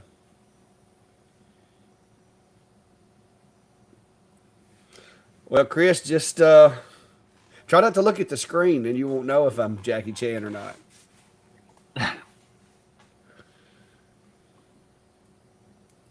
Yes, just pretend it's a podcast. So Well, I actually do have mine set to split to a podcast, so you know you can watch it whenever. All right, questions, comments, concerns, guys. Brian, would you like to get Steve to model his beard for you or something while we're waiting? I think Brian said he had to bounce his brother-in-law's in town, so he was going to Uh, watch the replay later. oh, I missed that. My bad. Yeah. Thanks, Mike. Uh, yeah, I try to introduce people to Steve. And Steve does the same thing. We work together on a lot of projects, guys, and I use Steve as kind of my fact check guy because if we both get the same machine and we both have the same problem, then there's a very good chance that that's an inherent problem with a machine. Sometimes we get the same machine and I may have a problem and Steve doesn't, which lets us know that it could just be a random fluke. So comparing notes with other people to me helps validate my theories on things, and it's helpful too when one of us messes up a machine. We can always go, hey, send me a working copy of that, because I done messed mine up or something like that. Because I've done that before with Steve, and we had the what was it, the Acer P1 or no, the ASMR P1, where I actually got mine first, found an issue, and went ahead and sent Steve the cure for it, and he had it in hand. And I even got an email today. We had a guy that purchased one of those machines, and he said as soon as he hooked it up, it did exactly what we told him it was going to do. But he had already downloaded the file, had it on hand, put the file in there, got it going, and he said he had done 3 or 4 projects and it was running really good, and he was happy with the machine. But that's something that the people that get those machines and don't know that are really not gonna they're really not gonna be happy. So Yeah. Yeah. No, uh, I appreciate working with a number of other content creators at times. Just most recently, even with the longer, Steve Makes Everything and I got in touch with each other because we were both kind of testing this machine that just come out and having similar issues. And so I don't see it at all as a competition. I'm not here to compete with anybody. I want everybody to have good content and be able to push people to other areas where there's better content that I've got. So um, it's great to see that support. Especially obviously amongst Clack and I, but with others as well. So yeah, I've worked with Steve on not the other Steve. Steve does everything. I've worked with him too. I know what's causing his problem right here. Would you like to break it down and like flex your science skills on this one? uh, so this happens a lot when um, if you haven't homed your machine correctly. Um, it will and you try to run a file that it doesn't know where it's at, it might throw up the alert that it might be out of bounds. Otherwise, if you have a design that comes too close to your boundaries and the head gets either too close to your limit switches or actually runs into the edges, it will actually error out and cause that. So I would double check your origin, make sure that you're starting where it's supposed to be. If you're set in absolute coordinates and you're not homing it first, that can throw it off. Um, so otherwise, make sure like I said, make sure your design isn't out of bounds. The other thing is you can have stray objects, like if you've imported a file, there can be a stray object outside your cut area that's outside your working area that you need to go look for as well. So My anything I guess, missed? my guess is that whatever design that Steven is trying to do is really close to the edge of the work area, and either the 16 millimeter offset from that crosshair is probably happening on the left side of the machine, if I was guessing, because that's where the laser head actually has to go 16 millimeters past the frame in order for it to work. And if it's not just that 16 millimeter offset causing the problem, then Chris nailed it on the other one. It's that with the over travel, overscan of the machine, once it calculates the burn, it's realizing that in order to do the 2.5% overscan, it's going to have it go beyond the available space near the edge of the machine. So the options are, if the design is like to the left, then you could always just try to operate in the center of your machine to avoid that. But if it's a big design, you're and it's being caused by overscan, your option is going to be to run multiple passes and cut the power to try to reduce the overscan. Or if it's the 16 millimeters, you just need to remember that, or either change the machine to use a laser as a pointer and turn that offset on so that it frames right. So yeah, it's there's several things, but yeah, your two is definitely one of them. The little artifacts, like those little dots in the workspace, will drive you nuts if you don't if you overlook one and leave one in there. But but yeah, it's gonna be one of those three things, in my opinion. Mark, you can set the offset, but you can't really set up and down. It's just going to be the left and right, which is 16 millimeters supposed to. You could put it like 15.5 if you wanted to. My recommendation: use the laser dot. It doesn't need calibrating because you're gonna know exactly where that laser is gonna be shining when you frame. So. Da-da-da. It's another reason to turn off the crosshairs and just use the laser for framing. Yep. So,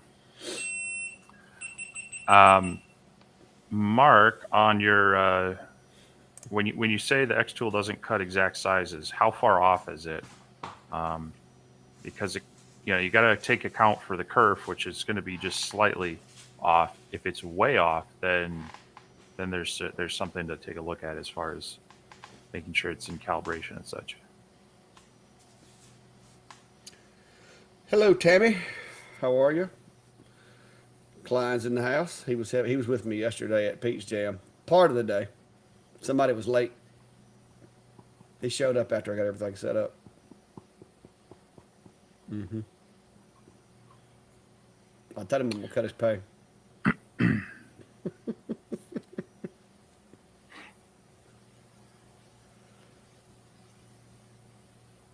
Uh, Sorry, I was reading one and now where did it go? Mark, on the crosshair calibration, is this within Lightburn or XCS? Because within Lightburn, you actually have to set up the offset, so you can adjust that a little bit. But I'm not sure in XCS. I think you can also change that, but like I said, that's one of those softwares I just haven't used enough recently. But if you're using Lightburn, that's just that offset that you need to set up to tell it which way what the offset is from it. So.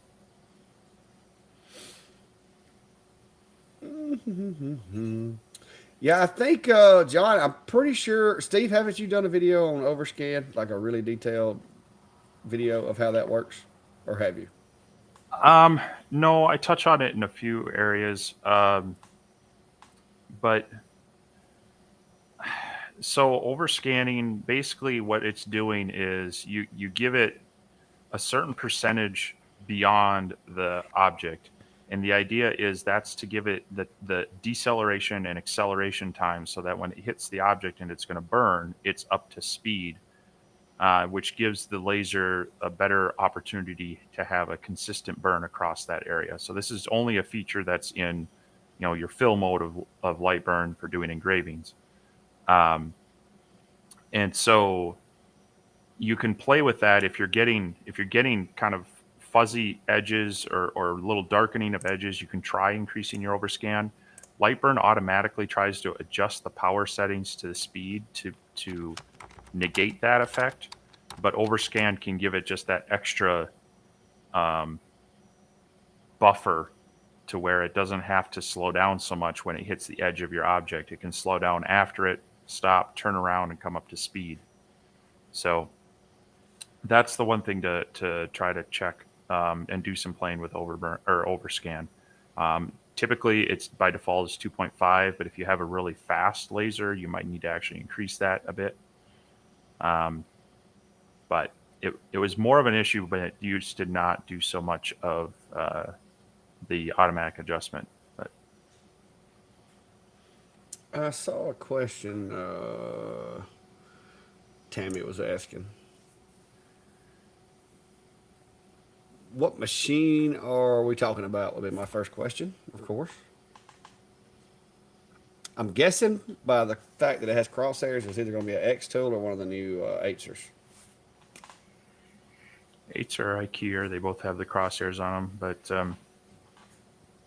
yeah, it can be a software setting.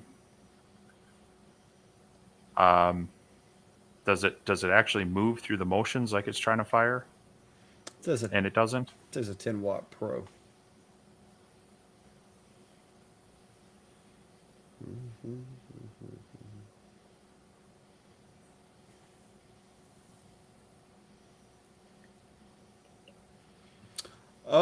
While we're waiting, John's wanting to know about any issues running it without the shield.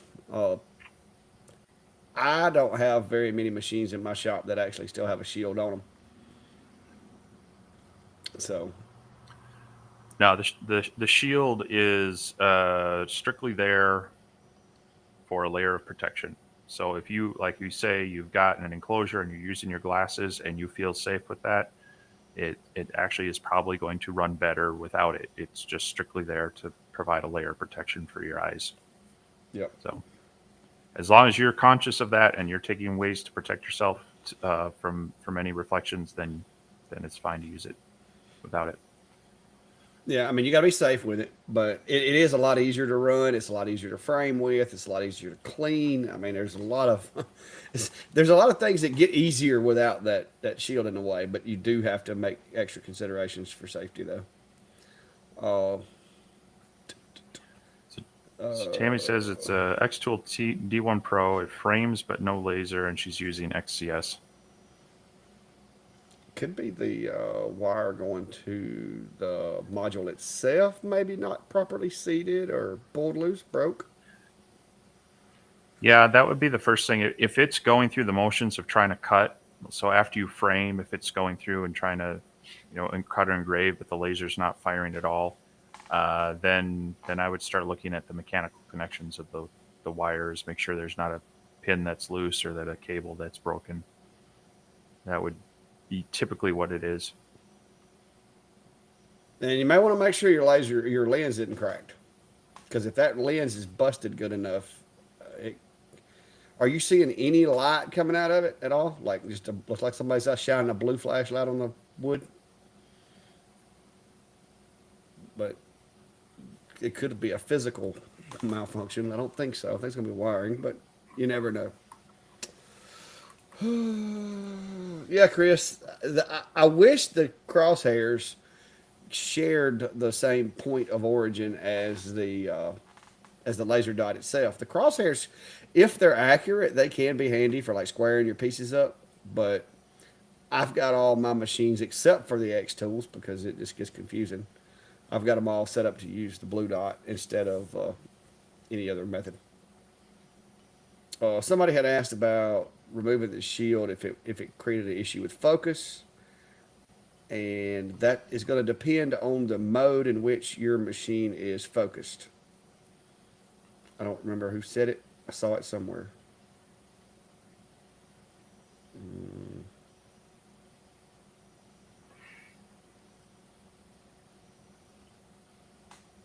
But yeah, if you have, Yeah, the only, I mean, go ahead. oh, I was gonna say, there are a few lasers that their default focus tool is either on that shield or it references the shield.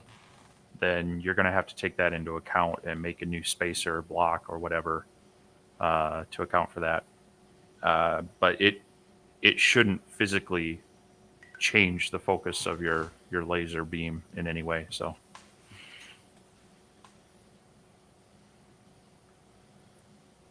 Uh, oh,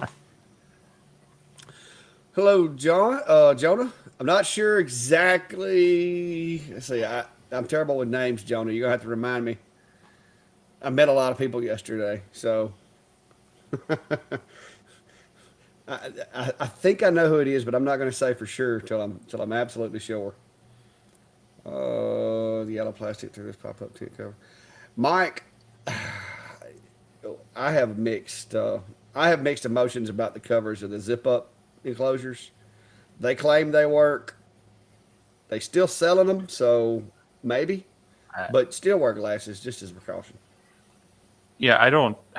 I've got a low power blue laser that's just a few nanometer wavelength off of our diodes, and I tested a few of those covers with that thing, and that light was shining right through it, and that's just one of those pen style type things. So, um, yeah, no, I don't trust those at all. Um, they're just not enough. They're not enough protection. Even the JTech Photonics glass that you can buy that's rated, it's properly rated, but it's only got an optical density of, I think, rating of 3, and really you want 4 plus to truly protect from these. So the free mascot glasses that both Clack and I use and promote as a good option, those are 6 plus. They're rated. They say right on the lenses that they're rated for a wide variety of the wavelengths. Um, those are what I trust. And they make you look cool. So, well, You look. okay. It looks like you're going to tryouts for the next DC movie, but So, they work. yeah, I don't, and some of them, yeah. When I can shine a little pen style blue light laser through them and it still comes through them, then it kind of tells me um, they're not protecting much from the others. Yeah, those glasses, the free mascot OD6s are $26.99 on Amazon, and that's cheaper than what most people pay for sunglasses. So, in my opinion, it's worth it. Because you never know uh, what could happen, and I try to wear mine as much as I can. So that's the glasses that we wear right there. If you're interested. But yeah, Jonah. Yours, Yeah, there was a lot of folks up there yesterday with products, and I'm gonna try to do a video of the Peach Jam festivities and everything, guys. But like I said, I had left a SD card at home, so I had to start playing musical SD cards, and it got all messed up. And I'm trying to salvage video right now, so we'll see how that goes. My chat just went crazy.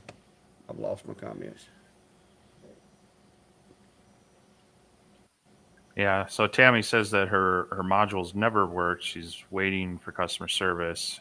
Check the wires. Unfortunately, um, yeah, I don't know that there's much else we can try at this side. Yeah. Oh, there it goes. Um, so there's a couple things you got to look out for when using a CO2 laser in either high temperatures or really cold temperatures. Um, you got to make sure your water is maintaining a good temperature. Now, generally, that's going to be around 20 degrees Celsius and or mid 60s, you know, Fahrenheit. But then you also need to worry about then the temperature differential between that water running through the tube and your ambient air, because that can then cause condensation around the tube. Condensation and high voltage electronics do not mix well. that's where you run into issues. So if you're keeping your water temperature okay and you don't have necessarily high humidity, or you can kind of keep your air temperature moderated a bit, no. But the other thing you got to worry about is you working in a 90 to 100 degree temperature area, you're going to overheat yourself. So um, between you and the machine, yeah, I would look at trying to get some air moving through there as best you can. But your biggest concern there is keeping the tube cooled and not getting condensation developing on it. So John, I dropped a link in there for Amazon, but they're free mascots. The name of them. Steve has a little bit different variety than I have because he has prescription glasses that he wears under them. But they do sell, just the standard glasses like this, as well as the bigger ones that allow you to wear prescription glasses as well. yeah, the link that I just put in there is to the kind that I wear the same brand, just a different frame and style, and they do fit over my prescription glasses pretty well. So, Yeah. But yeah, I got it. but Go ahead. mind you that these do not work with. They don't protect you from a CO2 laser. So if you're using those, you actually need to get a different set of glasses than these. So Yeah, I've got a set of CO2 glasses, and they look ridiculous. Just throwing it out there. Let me get them. just wait till you get the set that comes with this IR one. But Man, I gotta get this. I've got a pinched nerve in my lower back that is driving me nuts. I've been on my feet all day yesterday. so, Didn't help. so no, I don't believe either of us have the IR head for the X tool. And that was one of those things where between the performance and the cost, um, neither of us had a justification to purchase it, and we weren't offered it from X tool to just test out either. So do not have any experience with it personally. Um, my my frustration with it is a low power. It's a 2 watt head versus, like we were mentioning earlier, getting into like a 20 on up watt fiber laser is really kind of where we wanted to start. So Yeah. These are the CO2 glasses that I got when I got the CO2. Now these are actually an improvement from what come with the other machine, but yeah, these definitely are not good looking glasses. These are 9,000 to 11,000 nanometers. LB3. I don't know what that means. They're OD6 plus. So, yeah. But these are for the CO2 wavelength. I don't know if that would these work with the fiber as well. I don't remember what the range is on the fiber. no, the fiber actually your others should work well because that's 1,050 some, I believe. Well, no, these are 9,000 to 11. So yeah, that's way on up there. Yeah, maybe I can wear my mascots. I like those better anyway.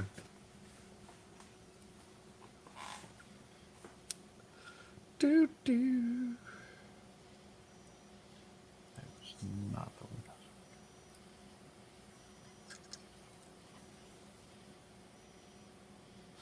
Well, Jim, I don't think you can run it with the door open unless you bypass something on the P2. Most of the CO2s you can't, but it's not a bad idea just in case something gets out because it doesn't take but a second to really mess up your day.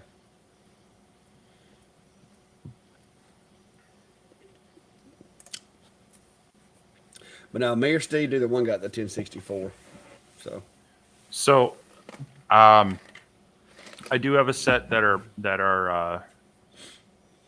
rated for CO2. However, your typical safety glasses that are made from what plexiglass, that's actually a pretty good insulator from it as well. So if you don't have anything else, that is a layer of protection against the CO2 wavelength. yeah, because you got to remember, you can cut clear with a CO2. So obviously, it's stopping it or trying to. But yeah, I thought the P2 would had a lock on it, but I mean, in the event of a lock failure, it wouldn't be a bad idea to have glasses just in case.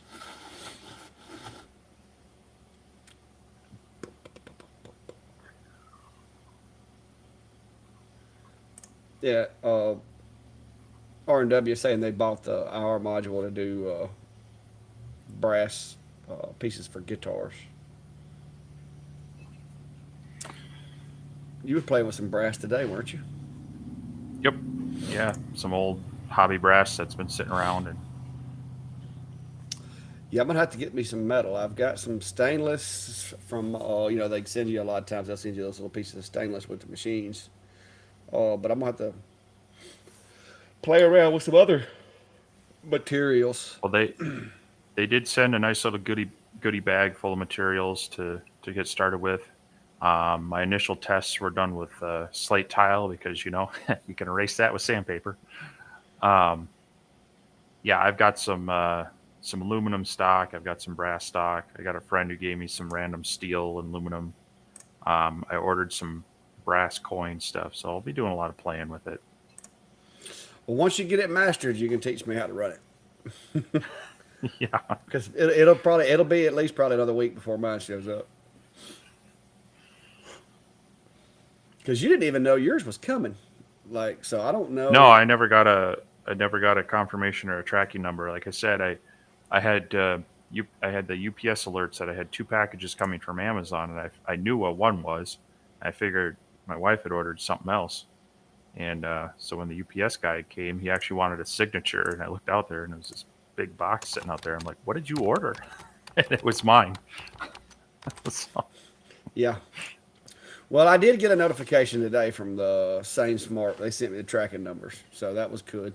And then they sent me the tracking numbers today. I clicked the tracking number and it says it's going to be here tomorrow. So that was quick. Yeah. yeah. That was quick. So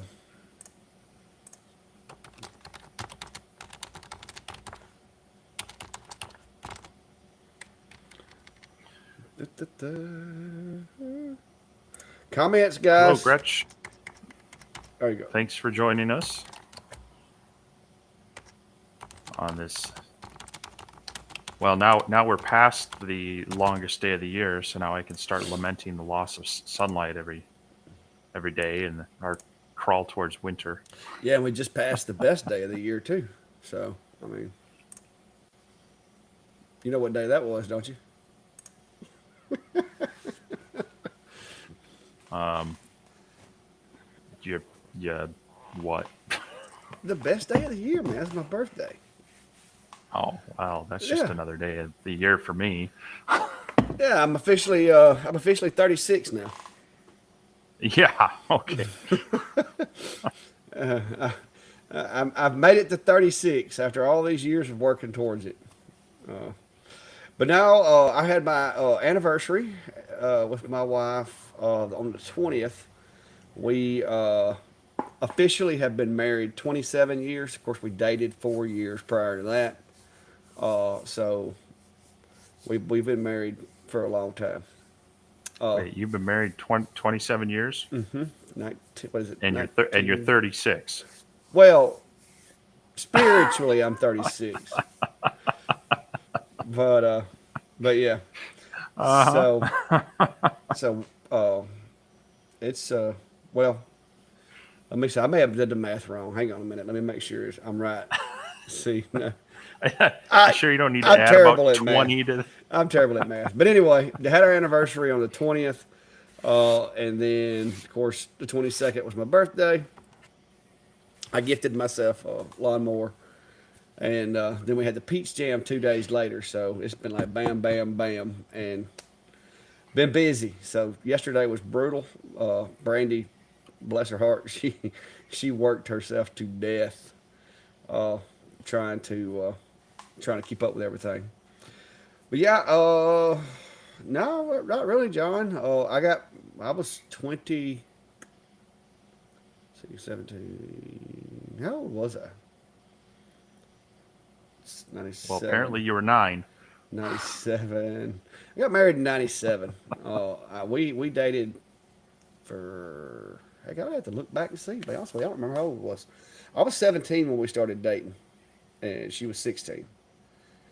And we dated for 2 years, got engaged, dated 2 more years, and got married. So So you were 21 when you got married? probably about there. Well, I would have Okay. turned. I probably would have turned 21 2 days after I got married, because my birthday's like 2 days after. I'd have to look at a calendar. You know I don't do numbers. You're just trying to mess with me. I'm But just trying to help you figure out how old you are. I'm getting closer to 50, guys. All right, I'm Do we need to 48. do it I in am metric? Would, 48. All right. would it help to do it in metric years? Yeah. I'm 48, but spiritually I'm much younger. Like I feel much younger most days, as long as this hip will quit messing with me. Right now I feel like I'm 100 with this hip messing around. But yeah, and also one more big milestone is coincidentally last year on June the 22nd was when I hit my eligibility status on YouTube. Was 1 year ago. Exactly Hmm. on June 22nd. It's my 47th birthday when I got my eligibility notice from YouTube. For so that means it's 1 year in the making. So well, And Victor. now you're a YouTube millionaire. Oh no, no. I did manage to save up enough to buy air conditioning. Just, just dig that Hey, in a little bit. Why you don't you? you started it, dude. You started it. You're gonna be getting air. I predict you'll be getting air conditioning sometime this summer because you're gonna get so. Yeah, I'll be getting air conditioning probably about October and March when that first snowstorm comes in. Well, you've. Oh, yeah, that's true. Because September you'll start dropping back down below zero, won't you? I hope not. Well, they're talking El Nino this year, so it might be light. So who knows? Yeah. But yeah.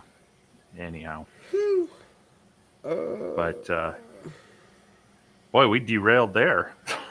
what's that? Just we took a tangent down. You marrying at the tender age of 9. Yeah. Well, I didn't think about telling on myself. I was trying to pull that whole 36 years old thing off, but it didn't work. I don't think nobody was buying it. No way. But thanks, Miss Sharon. Uh, Chris, that's kind of what I did. I figured if I got married like right around my anniversary, or if I got right around my birthday, it would help me remember it. And so far, it's worked. How old is Steve? Oh, 26. It's 26 years, guys. My bad, not 27. I thought it wasn't 27, but you know I don't do math. All right, I don't do math. Uh,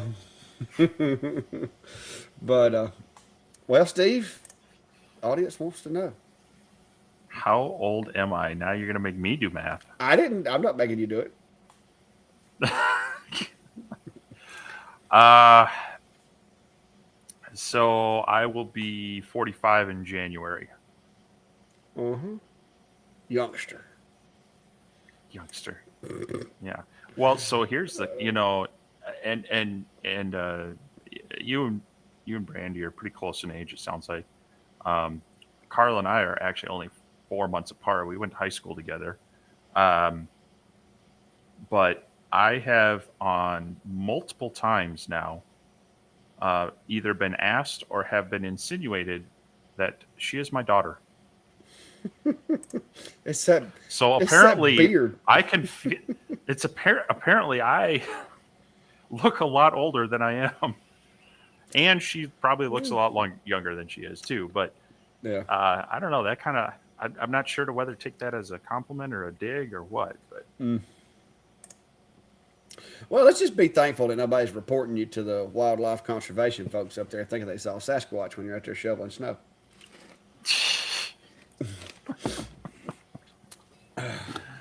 yeah, Yeah, Brandy is a year, well, almost a year and a half younger than me, because her birthday's actually on the same day as Jesus. So her birthday's in December, mine is in June. So I've got her by like a year and a half, but she's quickly catching up. It won't take her long. 25. Chris said he can almost remember when he was 25. All right. I haven't used any of this stuff. I throw this a comment up there. We're finally getting some questions. See, guys, if you don't ask questions, this is what you get: a bunch of rambling from two old dudes.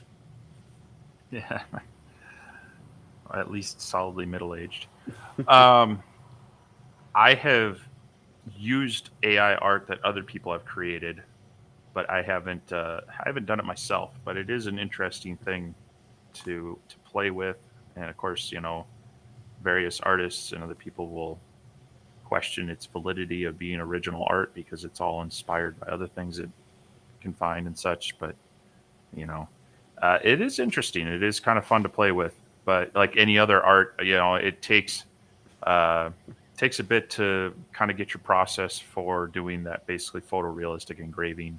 Um, and sometimes you got to play with each medium as well. Your settings for tile versus or slate versus white tile versus wood are going to be slightly different. But it is a fun thing to play with.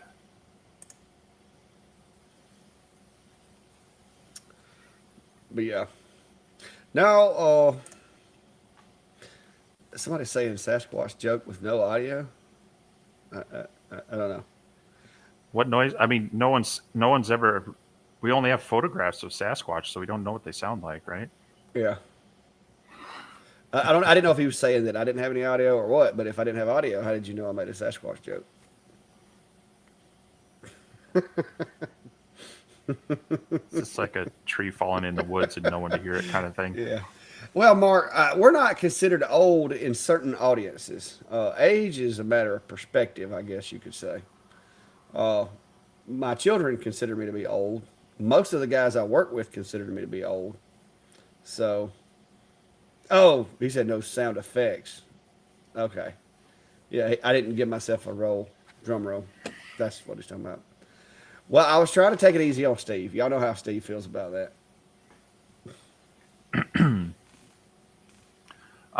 So we got a couple questions here asking about working with JPEGs and bitmaps, and also image editing in Lightburn versus other software. Um, Throw it up. what's your take? I mean, those kind of go a little hand in hand. As far as settings, I tend to focus on Jarvis or Stucky for the processing mode within Lightburn. Hmm. And then depending on the laser, I usually try to have my DPI or LPI somewhere around 270 to 300. But from there, it's going to be your power and speed is going to be dependent kind of on your material. But those are kind of my ballpark settings to get it right. The other things that depending on the material, you might actually want to change your scan angle. That can help it eliminate if you're getting like what's called banding. You'll see kind of lines starting to appear that aren't wood grain. Sometimes changing your scan angle can help with that as well. So try it at 45 or 90 degrees. But Yeah. but yeah, as far as using the image editing software, I play around with the free version of Imgur, but online. But generally, I default to Lightburn for doing most of my stuff. So Yeah, I do. I do use Adobe to like remove backgrounds and go in and do some, especially if it's a picture that I've taken with one of my cameras or a drone or something that has enough potential that an editing software can do things to it, uh, short of just modifying the contrast. I'll go in and remove the background or whatever I need to do with it. Adobe. Sometimes I'll change the contrast and to try to give it, because you can change shadowing and stuff. Like you can remove shadows in Photoshop. So if you've got a shadow on an image and you don't remove that, when you burn it, you're going to have a dark spot in the burn. So with Adobe Photoshop, you can actually go in and adjust the shadows and stuff like that. And so I do most of that by hand. I know a lot of people use Imager, but because of the other suite that I buy for my photography and editing stuff, I have access to Photoshop, so I just use it because I have it already. But Photoshop gives you a lot more capabilities, and you can also add text and designs and use a lot of the Adobe stock stuff. If you're creating silhouettes or whatever, a lot of times you can find a shape that you need to put in there. So it's not as robust and as if AI, but it works. and if you don't have access to Adobe because it is kind of expensive for just the occasional use. GIMP is a good software to use that is similar to that, and it's free. So,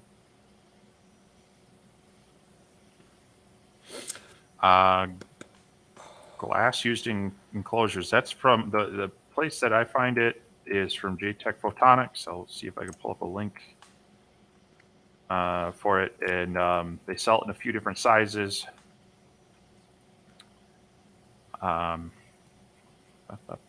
Safety gear. So they have 12 by 12, 12 by 24, 24 by 24. I usually get the 24 by 12, and then you can make various windows from there. You got to remember, you don't need the whole thing visible, just enough so you can tell what's going on in there. And I'll drop the link in there. Your shipping is going to vary on that. So that's kind of the downfall. It is $34 for the sheet, and then sometimes $12 to $20 for shipping. So, it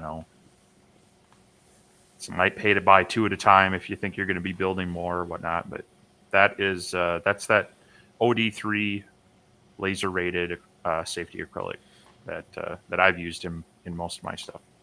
That's the same stuff I use. I can't tell you that the shipping's basically the same on 4 sheets as it is 1.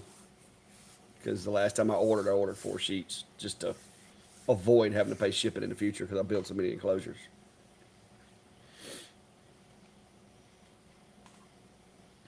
Do.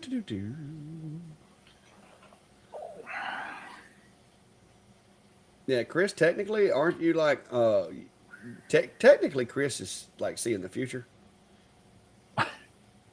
So, Well, he's like a time traveler. He's living in the future, but he's seeing the past, right? Is that how it is? Yeah, he's a time traveler. Yeah. Chris is a time traveler because he is looking back in time right now and watching something that happened 12 hours ago where he is. So, we got our own time traveler in the group. All right, guys. Comments, concerns, questions. If you hadn't already, like, follow, subscribe. Wait a minute. Let me throw my banner up there. People say I need to use banners. Use banners. There we go. Oh, there you go. But do all that cool stuff. It does help. And let's all like, I don't know, rally around Steve and get him to hurry up and make some videos with this new fiber laser so that he can show me how to use it and find out what the pitfalls of it are going to be. That's what I'm waiting on. Well, I'm still playing catch up from running off to the Black Hills and having a few work things to deal with when I got back. But yeah, I've got my longer video coming out. I've got some project videos. I still need to work with this Acer L2 as well. So got some things I'll be trying to hustle this week. So yep. There's a question for you. Acer P20, do you think the extension's worth it? I mean, if you need an extension, yeah. I mean, if you don't need an extension, then it wouldn't be. But if you plan on doing anything bigger than the 430 by 430, then absolutely. I bought mine, and I really, really like it. I mean, it does a good job, and that machine, adding the capabilities to that machine for the low price of like $159, the capabilities that it gives you if you have the space to house it, that's a bargain. Well, you remember all the little name things that I cut back during graduation. I mean, I sold, $25 a pop. I think I sold like 20 or 30 of those things. Just that job there more than paid for the extension that I bought. So, yes, it's a good buy. You put that to work right away and made your money back with that right away, doing those graduation things. So it definitely is one of those. I mean, even with the CNC machine, I had the smaller sized Onefinity that was bigger than other machines I thought. And I'm like, hey, this is plenty of size. I'll never need any bigger. And then they came out with the extended rail, and they offered an upgrade for existing users. So it was really tempting, but I still haven't used it very often. But there's probably 2 times out of 50 where I go, here's where I could have used it, and now I do have that available to me. So it's you're going to find those times when you want it. It's whether you can work around it or not. So All right, John. I think the name is mislabeled. They shouldn't have called it air purifier. They should have just called it what it is, an air filter. Uh, it does take the edge off of the smoke. It does not get completely rid of the smoke. I use the one that I've got at events. Now, if you have nothing and you're doing it in, let's say, your garage, and you've got a fan blowing that's blowing fresh air through there, it would help. It would definitely make it a lot more tolerable than if you didn't have it. But it is not a purifier. I mean, there's nothing pure about the air coming out of that thing. Uh, like I said, it is better. You can still smell it at times, and the filters do get dirty, and you have to replace them. I just ordered me another filter the other day, which I clean them and you reuse them because I'm usually outdoors anyway. So I take compressed airs and just blow the soot and dust off the back of them and reuse them as long as I can until it gets to where that's ineffective. If you're trying to find a solution for being inside and that's going to be the only thing that you use, you're going to have to like really spend some money and get like a commercial purifier of some type, and it's not going to be $120 something. I think for what it is, my expectations were not that high, and it performs well. I know Steve's, I think, using his now because it's better than the other option that he has. So if you don't have another option, it's better, but don't be misled to think that it's a purifier. It's not. Now, if you're outdoors, you can't see the smoke coming out of it, but you can still kind of get a smell of the smoke coming out of it around the booth. And I can show you my discharge ports on mine, and it's not getting 100% of it, but it does take the edge off. So that's my thoughts. What's yours, Steve? Yeah, I'm there with you. Is that they're at best they're capturing some large particulate. They're cutting it down, but it's not. I mean, you're still going to smell the smoke. Um, it's maybe going to filter out the particulate from it, but the fine parts of it, that's still going to be there. Um, so they're really. I mean, these are basically they're repurposed from soldering stations to try to capture that smoke. Is really what their original purpose was, and they're just like trying to adapt it to be able to capture a laser smoke. But the laser's putting out so much more than your little wisps of soldering circuit boards and such. So I don't know. I have a hard time recommending it because I still feel you need to vent it outside. It's not something that in my basement area. No, I will not use it to try to filter it because you will smell it in the rest of the house. So, Yeah. but if you're just trying to be mindful at an outdoor event, it would probably work. But if you're at an indoor event, I don't think people are going to be happy with you using it there. So No. No, it's like I said, it's not a purifier. It's a filter. But and I think it's probably if you're going to sit in a room and engrave and not have exhaust, I think it would be better to have that as far as safety wise. But I still don't think it's a good idea. So, yeah. now I guess if you put the machine out the window and just ran the pipe inside, that would help because it does actually have a pretty good fan in it. It just doesn't filter a whole lot. So Trey's doing tumbler wraps with his X Tool 10 watt. Takes about an hour per cup, 65 speed, 100% power. Is there another machine that could speed up my process?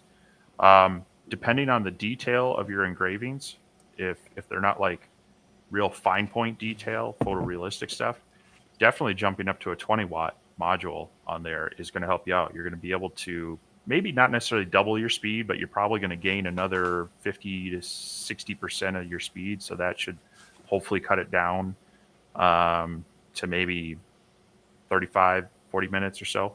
But you do have to be mindful as you get up in that higher wattage diodes, your focus point gets a little bit bigger, maybe a little more rectangular. So it could affect the quality of your engravings if they're really hyper detailed. But But yeah, definitely. I think that's an area even for people that are just cutting wood and whatnot. The 10 to 20 watt is a pretty big jump. When you go from 20 to 30 or on 40, that's where I think you have maybe some diminishing returns on increases. But I think definitely going from a 10 to 20 would be pretty beneficial for you. Yeah, you definitely could go a little faster. Now, I will tell you this: I found out something interesting this weekend. I got to look into it further. Uh, my 20 watt, the X and Y axis, my Y axis is limited to 6,000 millimeters per minute, and I cannot change it. I tried and tried and tried to move it to 18,000, and it will not let me. I don't, I, which is I was trying to do some engraving, but I was doing those anodized dog tags, and I wanted to run them at 130 millimeters per second, but I wanted to cross hatch them because I wanted a really clean edges on the engrave, and it was overpowering on the crosshatch because it would top out at 100 millimeters per second on the y-axis, and that's when I realized that it was doing that, and I can't find a way to fix that. So that's a big negative in my book. I can change Well, every other machine I got, but that one will not let me change it. you know what you should do. Put another machine in there that will let me do it. You, you should get one of these fiber lasers that's going to do it really quickly. Hey, keep rubbing it in. Keep rubbing it in. Brian, I haven't seen a filter slash purifier that I would recommend for indoor. I'm just gonna be honest with you. Vent, vent. That's my advice. John said Chris isn't alone in the future, so we got two future dwellers in here. Over in the land down under. Got my honeycomb. Yeah, Sharon, as long as the honeycomb's square, just make sure your honeycomb's square. If the honeycomb's not square, you may not have your stuff square. So that's something you're going to want to check.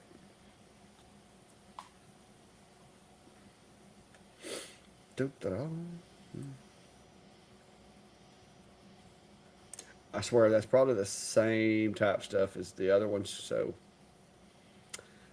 Norbert, like I said, I would not have very high expectations of any of these filters unless you're really paying for them.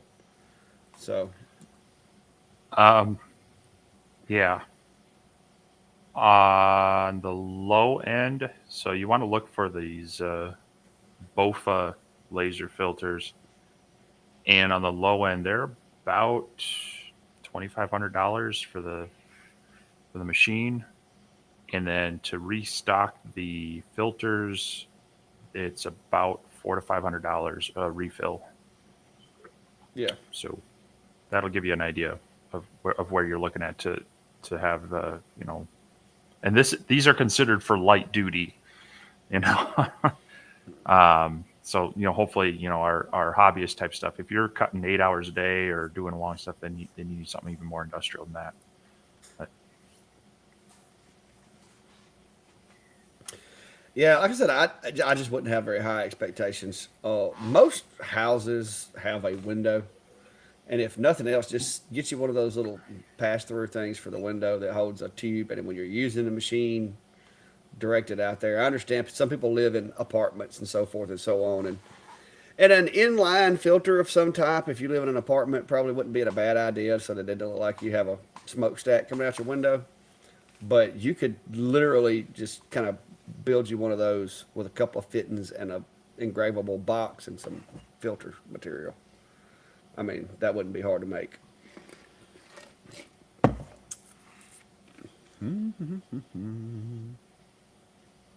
All right, guys. Comments are slowing down. It's 1:54. Steve's needing to go take his Geritol and go to bed. here's one that maybe got passed. I was using Atom Stack 830 and the Atom Stack Chuck, but he's getting banding on the engrave. Mm. Um, At 250, is that millimeters per minute or millimeters per second? I'm guessing it's per second. well, that'd be pretty fast per second. Yeah, that's why I'm saying that's probably the problem.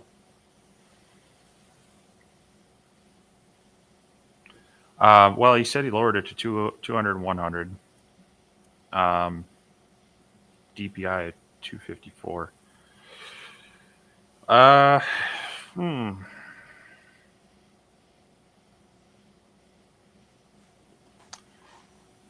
I guess, well, the 830, you could try increasing your DPI, and that's going to overlap a little bit more. 254 is close to zero point 0.1 millimeter, if I remember right. Um, so if you increase that, that's gonna bring that down lower to, if you bring it up to about 300 ish, you're going to get close to zero point 0.8, and that might decrease it. But I guess it kind of depends on what the banding looks like. Um, if it's pretty regular but spread out more, like by like a quarter inch, that could be something else where it's missing a step every so often.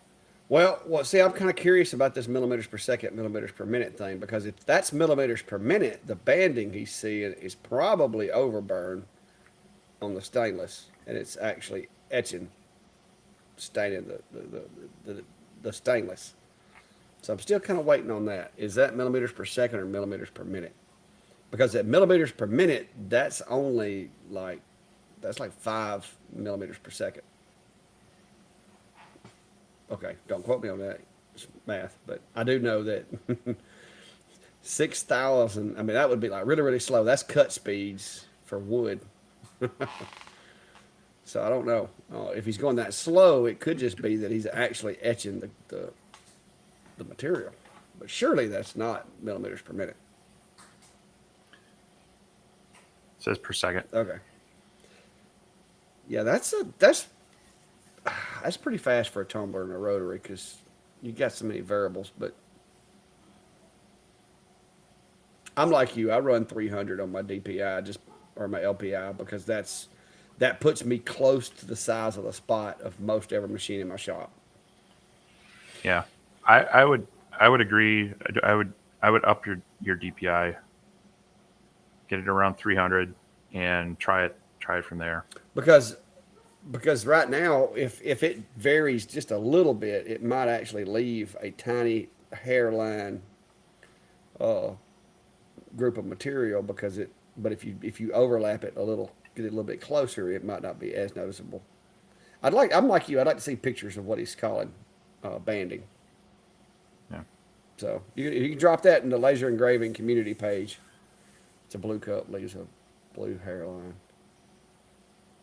Now blue you might have to if you've been doing black blue you may want to speed things up or slow things down just a little bit with blue because it's terrible about not wanting to burn sometimes. But if it's a hairline, is it the same spot every time? Just out of curiosity.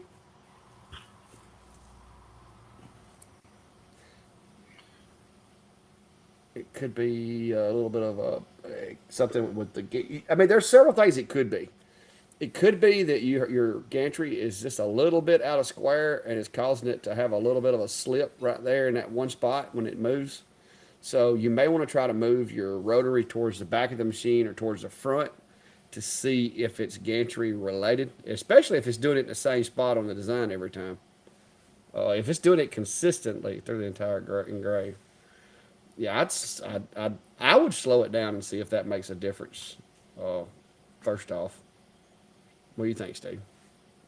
Slower with less power. I I would go slower. I would still increase the DPI because that's also going to help make sure that uh, you're not losing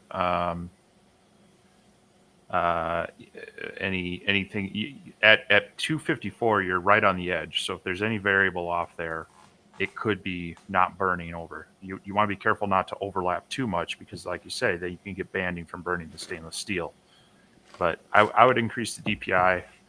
Um, Keep it at the slower speed at first, but you make a good point. If it's not aligned right, it could also add a little bit as well. But yeah, Yeah, there's a lot of variables with a rotary because if the rotary's not squared completely, I mean, you got it. But that gantry, as it's moving back and forth, if the gantry is not completely, uh, I guess it would be perpendicular with the cup, as that gantry moves a little bit, it could be causing it to be just enough to be noticeable. Yeah, Norbert, I was thinking if it could be the steps per millimeter, but it would have to be that would be like every other line. It would be noticeable. I don't know that it would be. It would depend on what it looks like. Go drop us a picture in the laser engraving community group. Well, I'll take a shot at it and see if we can figure it out. Yeah, that might help. Because if it's random, then it could be a bunch of things. But if it is a consistent, like every quarter of an inch or every half inch, then you can tell there's something mechanically going to be causing that. 381. Got a couple other quick ones here. So Norbert, yeah, as far as if you're looking through a pass through to just take the edge off of it, one that and I'll have some information on this out hopefully within a month. Um, Actually, Monport makes an air filter unit that's a little bit bigger, but it actually does have an inlet and an outlet hose. So that would be kind of perfect in this scenario when you want to kind of just pre-filter the air before venting it out. It actually has extra filter blocks in it compared to the smaller Comgrow one. So that might be something to look at to help with that, just for reducing odors and such. Um, I guess stay tuned. I'll have some stuff out about that one shortly. You also asked about best materials for cleaning lenses.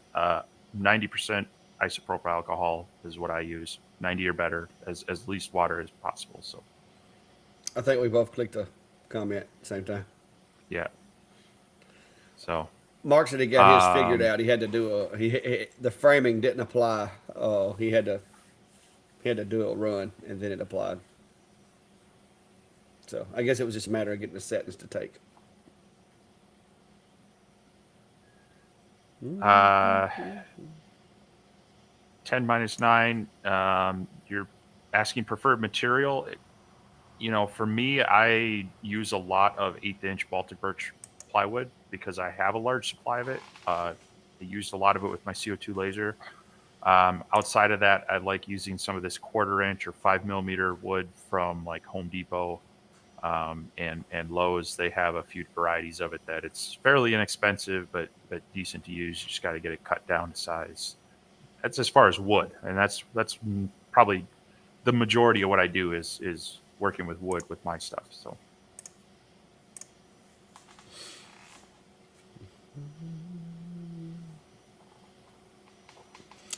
No, Norbert.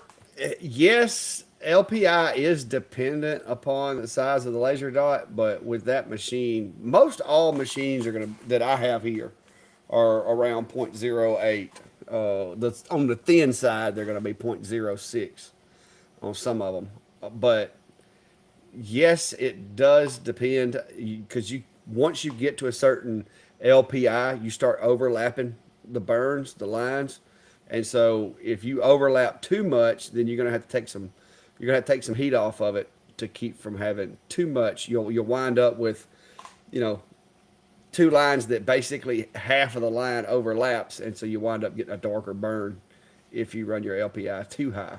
But if you run it too low, then you leave little tiny strips of material in between the burns. So you just have to kind of, each machine is different. I prefer the machines that have a square point rather than the oh 06 by oh 08 because that makes it a little bit different when you start doing your LPI as far as trying to keep from having too much or not enough overlap. Da, da, da. Home Depot. They have uh, they have that plywood that me and you tried. It was that was it. let's see if I can find this stuff at Home Depot. See, not every Home Depot carries the same material. Um, So that's one thing to keep in mind. But the stuff I get that's inexpensive is, I think, 1/4 inch sanded.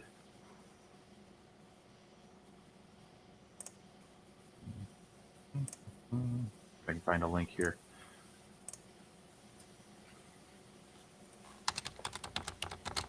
I think so. It's quarter inch and sanded ply. They call it 5.2 millimeter. And right now at my local Home Depot, they say it's $30 for a 4x8 sheet. So, did you just go quiet on me? Yeah, I muted my mic for a second up there. So that's the link to the stuff that I play with. But like I say, that each Home Depot is a little bit different in what they stock, so you may or may not be able to find that locally. Outside of that, I've got this wood behind me. I know the ability to mill it down. So if I'm working in quarter inch material, I'll actually just take some of my hardwood and I'll mill it down to a quarter inch. But sometimes, and the problem with that is you can buy some of that in the big box stores, but they tend to be like 4 inches wide and thinner. Or if you find them wider, they're usually bowed a bit. So that's why plywood's a little bit easier to get more consistency with that if you don't have the tools to be able to cut your own down. So Yeah. Well, William, I don't remember the whole situation, but I think you were having wasn't he having a communication issue with the machine losing USB power or something? I can't remember the whole scenario, but did our advice help you get it fixed? I don't know if I don't remember the whole ins and outs. I do remember the discussion, but I get them all mixed together.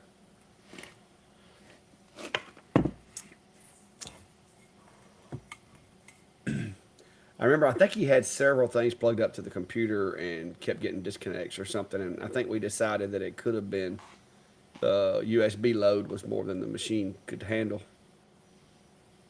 I think that's what it was. But let us know if it fixed whatever issues you were having.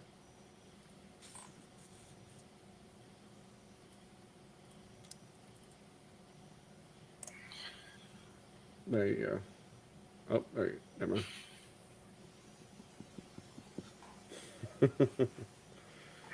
I'm gonna be honest with you. You can go to Amazon and buy hive boxes really, really cheap. And here lately, especially because I've been so busy, I haven't really had time to make any. Even though I do mill my own lumber, and it's hard to beat these the actual wax dipped hives that they're selling for like $100 for the whole setup. It's hard to beat that uh, when you look at the amount of time that it takes. Oh, I've actually been buying those already put together. Or you just basically they come in a box, you put them together, and last ones I bought, you really didn't even have to nail them. I shot them together with a crown gun, but they have some really cool dovetail jig slots in them that make them kind of lock together. Mark said his pointer offset is working. yeah, Trey, and I think Chad answered this for you. There's line interval and then there's lines per inch. Those you can change either one and it'll automatically change the other, but that will adjust your interval there for you. So that's what you're looking for.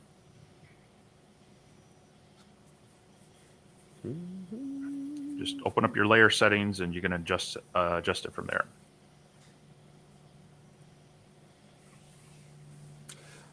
Jim, I'm gonna be honest with you. Since I've got a chuck now, I haven't used a roller since. Anytime I'm doing a tumbler now, I'm using a chuck. It's just so much more stable. There's so much less risk of it slipping or sliding or moving. Especially with these big beefy, the Atom Stack and the Acer chucks, you can do a 64-ounce tumbler and have no problems with it moving. I mean the big beefy chucks is the way to go when doing rotary stuff, in my opinion. I haven't even used a roller. And I have like a few of them. What do you think, Steve? What's your opinion? Would you use a roller over a chuck to do a tumbler? No, not for tumblers, not for something that I can chuck up on one of those. No, Yeah, especially with the larger ones that you can do the angling just by adjusting that stepper size. You don't have to shim it up or anything. Yeah, those latest ones have made it really slick, really nice. yeah. Well, Jim, it depends on the engrave. I try to stay far enough away from the top that normally I can use the little short teeth.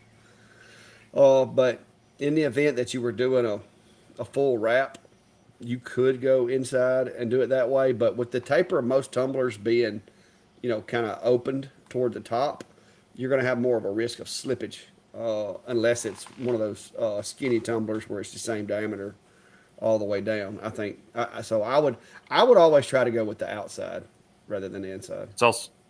It's also easier when you're going on the outside to get it square on the chuck, because they're resting on 3 points of the inside of that chuck with the lip of the cup, whereas on the outside you got to make sure you don't have it skewed and wobbled. So Yeah. I try to use the outside as much as I can. But I mean, if you were trying to do something near the top where of the cup, you could always clamp it in by the bottom, by the base, if your design didn't go down to that way. But the chucks are a game changer. I mean, it is so much easier. I used to have to take this big weighted socket that I had and have to put a block of wood up against the back of them to keep them from sliding and moving. And now all I got to do is clamp them in and go. I mean, it's a whole lot better. Whole lot better. Yeah, Jim, I don't I don't think me or Steve, either one, would reach for the RA2 nowadays if we were needing a rotary. Would you, Steve? No, not with the option though. I mean, the RA2, it's a good chuck, and they were out with that like 9 months before these others. So definitely these others kind of did the copy and improvement thing. Um, Yeah. and so it's still, if you've got that, it's still great. But having access to these others, it just really makes it so much easier. Yeah. Yeah, like I said, the RA2 when it first came out, I mean that was like, a big step in the right direction. And it's not bad, like you said, especially if once you learn how to kind of secure things up and shore things up with it. But yeah, the bigger ones, the bigger the better, on in my opinion, on that kind of thing. Because here, I mean, we actually have like huge tumblers, so you don't need the tumbler to weigh more than the rotary. All right, let me throw this up there again for some of you in case you haven't seen it. And then for the guys that says we needed to have a ticker, there's our ticker. Uh, but anyway, I think next week. Let's see. Yes, you think you'll be able to have some video next week, Steve, of the fiber? Um. Well, there's my channel. People can watch it. uh, I'm gonna see, because I've been looking through this, and this is kind of an interesting point for me, because I have a lot of experience with lasers. I've had a lot of experience with various software, but this is my first time playing with fiber lasers. So in some ways, I'm searching for info as kind of a newcomer to this type of laser. So I'm finding the things where I'm watching these videos going, that was absolutely zero help at all.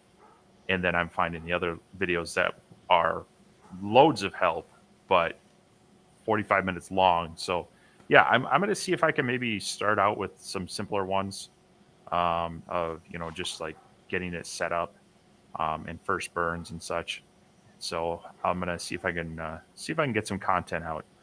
If nothing else, I'll try to throw some stuff in the Facebook group as kind of teasers of, here's what I'm playing with, or here's what I'm struggling with. Either way, we'll get some stuff out there on that. Yeah, Norbert, I haven't seen it. If you put it up there yesterday, like I said, I was at Peach Jam yesterday from 7 a.m. all the way until about 1 o'clock a.m. this morning. I didn't look at news feeds yesterday. It was like 2 hours ago. That's it. So Yeah. that's when he called you out. Oh, but I haven't looked at that. And then 2 hours ago, I was washing my truck, cutting grass, watering chickens, cleaning chicken waters, checking on bees. So I have been very busy. I plan to catch up on what's going on in the group Hopefully this week, maybe I can get around to catching up with everybody. But if you You're haven't, gonna have to. what is it? Yeah, you're gonna say you're gonna have to check it out. He's challenging you on your tech and enclosure. So I'll have to go see what that is when I get off. But if you hadn't, guys, subscribe to myself as well as Steve. Like I said, it helps us out. We do enjoy helping you guys solve your problems, figure out best practices for laser engraving or whatnot. Not necessarily always the best practice, I guess you could say, but our practices anyway. What we do, how it works for us. I try to keep things simple and keep them effective, but simple. And sometimes I improvise and do different things. Matter of fact, my latest thing is I was doing some work on the Niji the other day, and it uses the module. You can't take the shield off because the module extends all the way down, and the module kept getting hung on the material. So now I have a Niji module that does not have that shield. It did, however, take a little cutting with a metal cutting blade, but I have a Niji that looks a lot like the rest of my machines now. It doesn't have that little shield. So, and it works better. But I haven't tried comments after last rating, but for some reason this rate doesn't close out. Well, once the live comments, once we exit, I don't think you could comment to the live comments anymore, but it still should comment to our pages, to our respective YouTube channels if you comment on it. But yeah, shortly after it closes, it flips over to kind of a regular video, and then comments show up yeah, on the video at that point. So, yeah. but you might have to refresh or something. But guys, like I said, we've also talked about trying to bring some other folks, doing some other videos in between the Sunday lives maybe, and trying to bring some other content in. So be on the lookout for that. That may be something that's coming in the future. It may actually, I don't know about Steve, but it may be this winter before we really get heavy into that. Once everybody's kind of pushed back indoors, because everybody's schedules get a little more hectic when you can actually get outside and do things and have yard work to do. But once the frozen tundra reinvades Steve's yard, we're gonna try to do some pretty creative stuff, hopefully. So, but anyways, anything you want to say there, Steve? Final. I like the hat, by the way. Are you selling those Uh, on? You selling those on Etsy or something? no. I just it's a project in the making. So You gonna as a lot of my things are. you gonna do a video on it? Yeah, probably. Yeah, no, I actually have a hat press and everything to kind of for applying Well, the stuff. So Mr. Fancy Pants, you got him a hat press. I snuck in on a deal a while ago. So Yeah. All right, guys. Yeah, Chris, it no longer has its protective cover. I'm fixing to do some stuff to the Niji. I may be fixing to try to make me a 20-watt Niji. I've got some spare parts laying around. But yeah, Brian, Steve's got his own hat. You missed it. But anyways, y'all stay tuned, and if y'all have any ideas for content, like I said, drop a comment down below. You can do it on any of the other videos. Send us a message, whatever, because we're always looking for something to do. That's right, John. There's always the sound effect. And I'm fixing to go find out what Norbert's trying to call me out on. So I'll see y'all guys later. all right, we'll